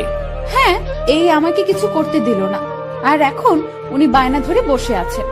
লোভ তো আপনি ধরিয়েছেন। এই, আমার দোষ দিবা না একদম। লোভ সামলাতে পারো না তুমি? এই যে গলাটুকুই শুধু, এর নিচে আসলে মায়ের ওকে। আচ্ছা। কি মানুষ রে বাবা, নাও করে না। আমি উঠে বসে ওনার গলায় আমার ঠোঁটের স্পর্শ দিতে লাগলাম। ইরার মতো আমি বেশি সময় নিলাম না। একটু পরে বললাম, রুমে গিয়ে ঘুমিয়ে পড়ো। এটা আমার রুম। এখানেই থাকবে? হ্যাঁ। দুজন একে অপরের দিকে তাকিয়ে আছি। তাকিয়ে থাকতে থাকতে দুজনই কান্না করে দেই। ইরা আমাকে বলল, এই তুমি কান্না করতেছো কেন? এভাবে কখনো তো পাবো না। ধুর, পাগলকে বলে পাবে না। তুমি তো চলেই যাবে। আমি থাকার চেষ্টা করব। আর তুমি কান্না করতেছো কেন? বলা যাবে না। বলো না। পাগলটাকে অনেক ভালোবেসে ফেলেছি। ইরার আমার কপালের সাথে তার কপাল ঠেকালো। ওর চোখের পানি আমার মুখের উপর পড়ছে। অনেক কান্না হয়েছে। থামো। এখানে থাকবো না, করো না প্লিজ। আচ্ছা থাকো। তোমার বুকের উপর ঘুমাবো। রাগ করবে না তো? না। ইরা আমার গালের সাথে গাল লাগিয়ে শুয়ে পড়লো। দুজন ভোরে উঠবো, উঠে হাঁটতে বের হব। তোমার কাকা আমাকে চলে যেতে বলেছে সকালে। ওনার সাথেই বের হব। কি? তোমাকে কিছু ভাবতে হবে না। উনি আমাকে দেখলে গুলি করবে। আমি যদি বলি জামাই বলে ডাকবে। মানে? তুমি যে বললা ওনার সাথে কথা বলছো। উনি আবার আমাকে কল করেছিল, আমি সব সত্যিই বলেছি। তারপর উনি কি বললো জানো? কি বললো? আমাদের বিয়ের দায়িত্ব উনি নিয়েছেন, সব উনি সামলাবেন। উনি তোমাকে অনেক পছন্দ করেছেন। কি জন্য? সেটা আমি কিভাবে বলবো? সত্যি কথা বলেছো, তাই মনে হয় ভালো লেগেছে তার। ও, আর কোনো কথা না, এবার শুধু ঘুম হবে, ঘুম ঘুম আর ঘুম হবে। চোখ বন্ধ করো পাগল। দুজনেই ঘুমিয়ে গেলাম। পরদিন ভোরে ইরা আমাকে ডেকে তুললো। তারপর হাঁটতে বের হলাম। পথে সত্যি সত্যি ইরার কাকার সাথে দেখা হলো। উনি আমাদেরকে দেখে মুচকি হাসলেন, কিন্তু কিছু বললেন না। এই চলো জগিং করি, ভুঁড়ি হতে দেওয়া যাবে না। ভুঁড়িওয়ালা বর আমার পছন্দ না। ওনার কথা শুনে মুচকি হাসা ছাড়া উপায় নেই। সকালে সব কাজ শেষে অফিসে আসলাম দুজন। অফিসের কেউ এ ব্যাপারে কিছু জানে না, তাই কোনো সমালোচনাও হয়নি। এসব বিষয় জানলে কেউ না কেউ আমাকে জিজ্ঞাসা করতই। দুপুরের পর এক শার্ট প্যান্ট কোট পরা ভদ্রলোক ইরা রুমে ঢুকলো। লোকটিকে দেখে কেমন যেন সন্দেহ হচ্ছিল আমার। কিছু সময় পর ইরা আমাকে ডাকলো। যাক, সন্দেহ এবার দূর হবে। রুমে ঢুকে দেখি ম্যাম বেশ রাগান্বিত। জি ম্যাম, বলেন। এই যে, এটাই আমার পাগল, দেখিনি। আমি মনে মনে ভাবছি, হ্যাঁ, ম্যামের লাজ লজ্জা কিচ্ছু নেই, এইভাবে কেউ পরিচয় করিয়ে দেয়? তো কিছু বলবেন আর? এরকম একটা ছেলেকে আপনার পছন্দ? ওর কিছু আছে, দেখতে তো কেমন জানি লাগে। ওই আমার পাগলের মধ্যে কি আছে না আছে আমি জানি, আপনাকে বুঝতে হবে না। আপনি আসতে পারেন। ভেবে দেখেন, এর সাথে থাকলে আপনার জীবন নষ্ট হতে পারে। এই শালা, ভাষা খারাপ করবি না। জীবন নষ্ট হবে মানে? ম্যাম তো তাকে মারার জন্য উঠেছে। এতক্ষণে বুঝলাম এই লোকটাই ম্যামকে দেখতে আসছিল। ম্যাম যেভাবে মারার জন্য দাঁড়িয়েছে, লোকটি ভয়ে চেয়ার উল্টে পড়ে যায়। ম্যামকে থামিয়ে আমি ওনাকে টেনে তুললাম। দেখছিস আমার পাগলের মধ্যে কি আছে? সে চলে গেল। ম্যাম, এইভাবে কেউ ভয় দেখায়? আরে ভাই বলিস না, মাথাটাই খারাপ করে দিছে। আমি কত বোঝালাম, বুঝলোই না। আমি বাইরে চলে আসছি। ম্যাম তখন পেছন থেকে ডাকলো। ওই আমার পাগল। জি ম্যাম, বলেন। উনি মুচকি হেসে বললেন, কিছু ফাইল কপি করতে হবে, একটু সাহায্য করবেন? আমি করে দিচ্ছি। আরে আমার রুমের মেশিনে কালি নেই, তুমি ম্যানেজারের রুম থেকে বের করে নিয়ে আসো। আচ্ছা। ইরা ফাইলগুলো আমার হাতে দিল। উনিও ফাইলটা ধরে আছেন, আমিও এক পাশে ধরে আছি। উনি ছাড়ছেন না। রাগ করলে নাকি আবার? ছি, না ম্যাম, রাগ করবো কেন? এই যে কাজ করাচ্ছি। এটা তো আমারই কাজ। তোমাকে দিয়ে কাজ করাতে ইচ্ছে করে না গো? আমার কাজ করতে ইচ্ছে করে। স্যার যান, এখন এগুলো কপি করে নিয়ে আসেন। আর হ্যাঁ, আজ বাসায় ফিরতে রাত হবে। সন্ধ্যায় বাইরে গিয়ে খেয়ে এসে আবার কাজ শুরু করব, ঠিক আছে? আচ্ছা ঠিক আছে, সন্ধ্যায় দুজন বাইরে গিয়ে খেয়ে আসি, তারপর আবার কাজ শুরু। বিকেল থেকেই আমি ম্যামের রুমে বসে ওনার কাজ দেখছি মনোযোগ দিয়ে। মাঝে মাঝে কথা হচ্ছে। কাজ শেষের দিকে ম্যাম তখন বলল, আজ কি করব জানো? কি করবেন? এই যে তুমি করে বলো। কি করবা? এক জগ চা বানিয়ে দুজন রাত 10টার পর ছাদে যাব। কেন? গল্প করব। এই ঠান্ডায় ছাদে? রুমেই তো ভালো। আরে না, ছাদে আগুনের ব্যবস্থা করব।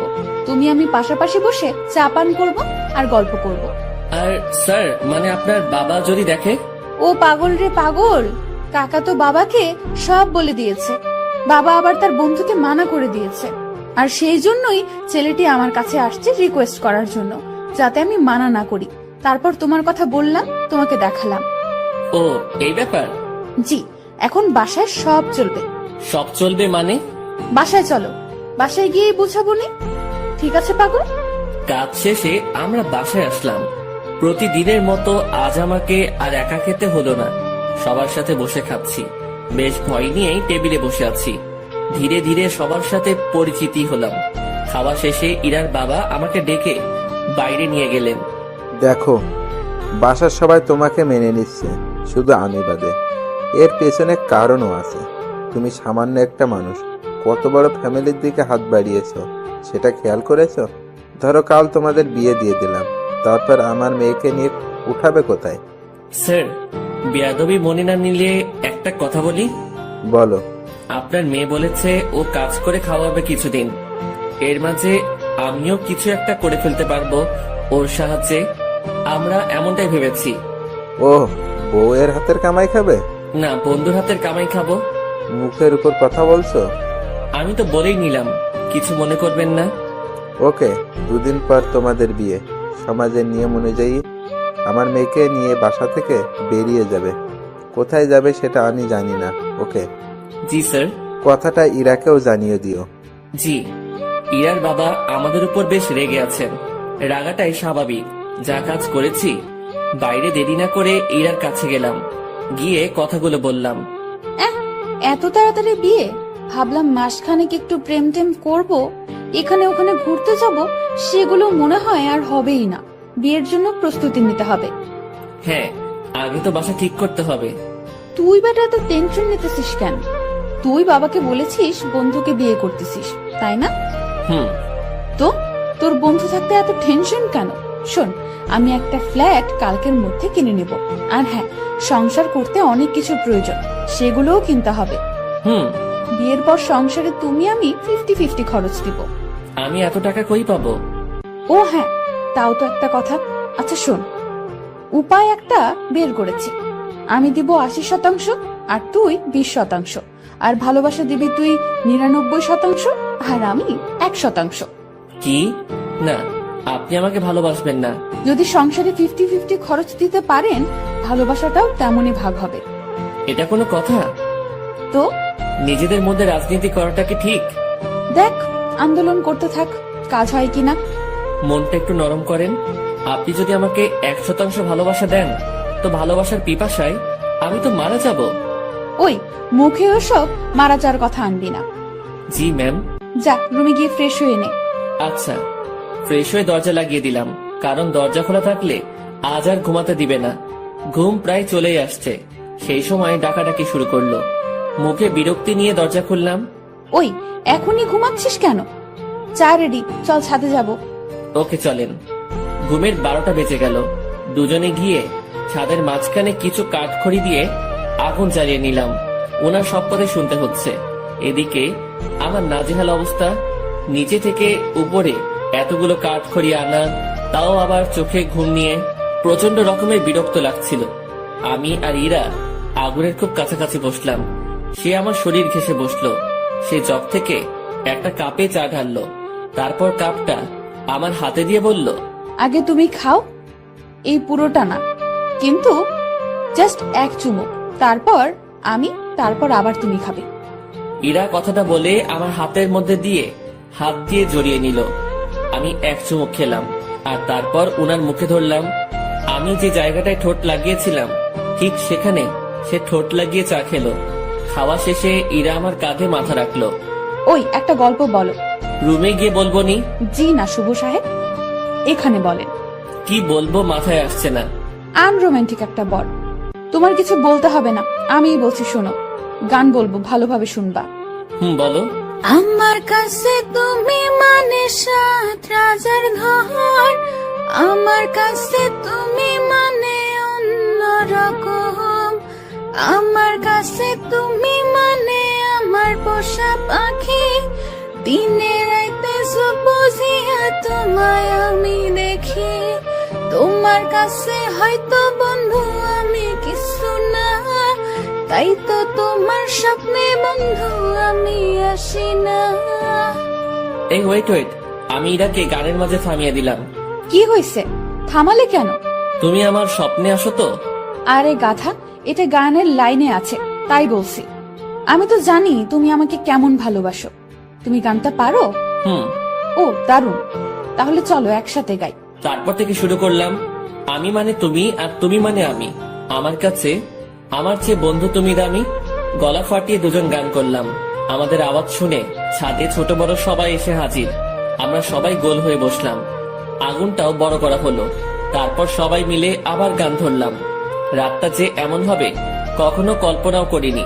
বাসার সবাই এসেছে, শুধু ইরার বাবা বাদে। আড্ডা শেষে রুমে আসলাম। ইরা তার রুমে গিয়ে ঘুমিয়েছে, আমি আমার রুমে শুয়ে পড়লাম। পরদিন সকালবেলা অফিসে গেলাম দুজন। আগের দিনের মতো ডিউটি করে রাতে বাসায় ফিরলাম। এখন আমি একা রুমে থাকি না, বাসার সবার সাথে আড্ডা দিয়েই কথা বলি। দিন দিন আনন্দগুলো বাড়ছিল। কথায় আছে, আনন্দ সুখ বেশি সময়ের জন্য নয়। সত্যি তাই। ইরার বাবা এসে আমাকে জানিয়ে দিয়ে গেলেন কাল আমাদের বিয়ে, আর কালকে আমাদের বাসা ছাড়তে হবে। আমি আর ইরা বসে বসে ভাবছি কি করা যায়। দোস্ত শোন, এভাবে লাভ নেই, ব্যাগ গুছিয়ে ফেল। তাহলে আমরা কাল চলে যাচ্ছি? হ, যাচ্ছি। অন্য কারোর সাথে বিয়ে হলে তো যেতেই হতো, তাই না? হুম। তো ব্যাপারটাকে স্বাভাবিক নেওয়ার দরকার না? হ্যাঁ, ঠিক বলেছেন। এখানে আমার সম্পত্তির দাবি নিয়ে থাকতে পারতাম, বাট ঠিক হবে না। ওসব ব্যাপার নিয়ে কথা না বলাই ভালো। ওনাদের ভালোবাসা নিয়েই আমরা বাসা থেকে চলে যাব, ওটাই আমাদের সম্পত্তি। হুম, তো যা, তোর ব্যাগ গুছিয়ে নে। রাতে ব্যাগপত্র গুছিয়ে নিলাম। সকালবেলা আমাদের বিয়ে হলো। আমার পক্ষ থেকে ইরার কাকা মুরব্বি হলেন। বিয়ের সব কাজ শেষে খাওয়া দাওয়া শেষ, এবার আমাদের যাওয়ার পালা। আমরা রাতে প্ল্যান করেছি বিয়ে করি আর যাই করি অফিস মিস দেওয়া যাবে না। এখান থেকে অফিসে যাব, তারপর কারো মাধ্যমে আমরা একটা বাসা ভাড়া নিব। রাতে আমাদের বাসা হবে। ইরা সবার কাছ থেকে হাসি মুখে বিদায় নিচ্ছে। ওকে দেখে মনে হচ্ছে না একটু আগে ওর বিয়ে হয়েছে, আর পরিবার ছেড়ে আমার সাথে চলে যাচ্ছে। আমরা বাড়ির মেইন দরজা পার হতে না হতেই ইরার বাবা আমাদের আটকিয়ে দিল। কোথায় যাচ্ছ তুমি? কোথায় আবার বিয়ে হয়েছে? এখন কি আর একটা বাড়ি আছে আমার? আমার ঠিকানা তো এখন শ্বশুর বাড়ি, সেখানেই যাচ্ছি। এই বাড়িটাই তো তোমার। যতই আমার হোক, আমি তো এখানে থাকবো না। তুমি আমার উপর রেগে আছো? না, রাখবো কেন? তো চলে যাচ্ছ কেন আমাদের ছাড়া? তুমি তো যেতে বলেছ। কোথাও যেতে হবে না, আমি শুধু তোমাদের ভালোবাসাটা পরীক্ষা করে দেখলাম। কথাটা বলা মাত্রই ইরা তার বাবাকে জড়িয়ে ধরে কান্না করলো। পরে আমরা দুজন জানতে পারলাম এটা তাদের একটা প্ল্যান ছিল। কান্নাকাটি শেষে আমরা আমাদের রুমে ফিরে আসলাম। তখনই অফিসে যেতে চাইছিলাম, সবাই ধরে আমাদেরকে উপরে পাঠিয়ে দিয়েছে। যাক, এখন থেকে আমি দুষ্টামি করতে পারবো। এবার ওনাকে একটু দেখিয়ে দেই আমি কি পারি। ইরা শাড়ি পরেছিল, আমি তার কাছে গিয়ে জড়িয়ে ধরে এক হাত তার পেটে রাখলাম। ওই, কি করিস তুই? কি করি মানে, বুঝছো না? তুই ছাড়। না, ছাড়বো না। আরে ভাই, এগুলো এখনই না, দেরি আছে। আমার কিছু কথা আছে। কোনগুলো? এখনই না। তুই যা করছিস। আমি তো কিছুই করছি না বা করতে চাইছি না। তাহলে এখানে হাত দিয়েছিস কেন? এমনি। এমনি, তাই না? হুম। ইরাকে ছেড়ে দিলাম, ও বলতে শুরু করলো, স্যার, আমাদের বিয়ে হলো, এই শুকরিয়া আদায়ের জন্য দুজন নফল নামাজ পড়বো। আচ্ছা। মন খারাপ হয়েছে? কই না। দেখতে পাচ্ছি। মনে মনে আমার সাথে ব্রেকআপ করলা নাকি? না, কি বলো? বুঝি বুঝি, আমি সবই বুঝি। ইরা আবার আমার কাছে আসলো। চোখ বন্ধ করো। আমি চোখ বন্ধ করলাম। যেখানে হাতটা দিয়েছিলে সেখানে হাতটা রাখো, তবে এদিক সেদিক নিয়ে যেও না যেন, কারণ বাকি জায়গায় তোমার স্পর্শগুলো আমি ভিন্নভাবে নিতে চাই। হুম, বুঝেছি। ঠোঁটে চুমু দে। হুম, দাও। দিব না। কেন? পচা তুমি, তাই। আমি কি করলাম? আমাকে আমার বাবা মার কাছ থেকে চুরি করেছো। আচ্ছা, তাহলে তাদের জিনিস ফেরত দিয়ে আমি চলে যাই? এই না। কেন? কারণ আমি চোরের প্রেমে আহত। দুজন মুচকি হেসে একে অপরকে জড়িয়ে ধরলাম।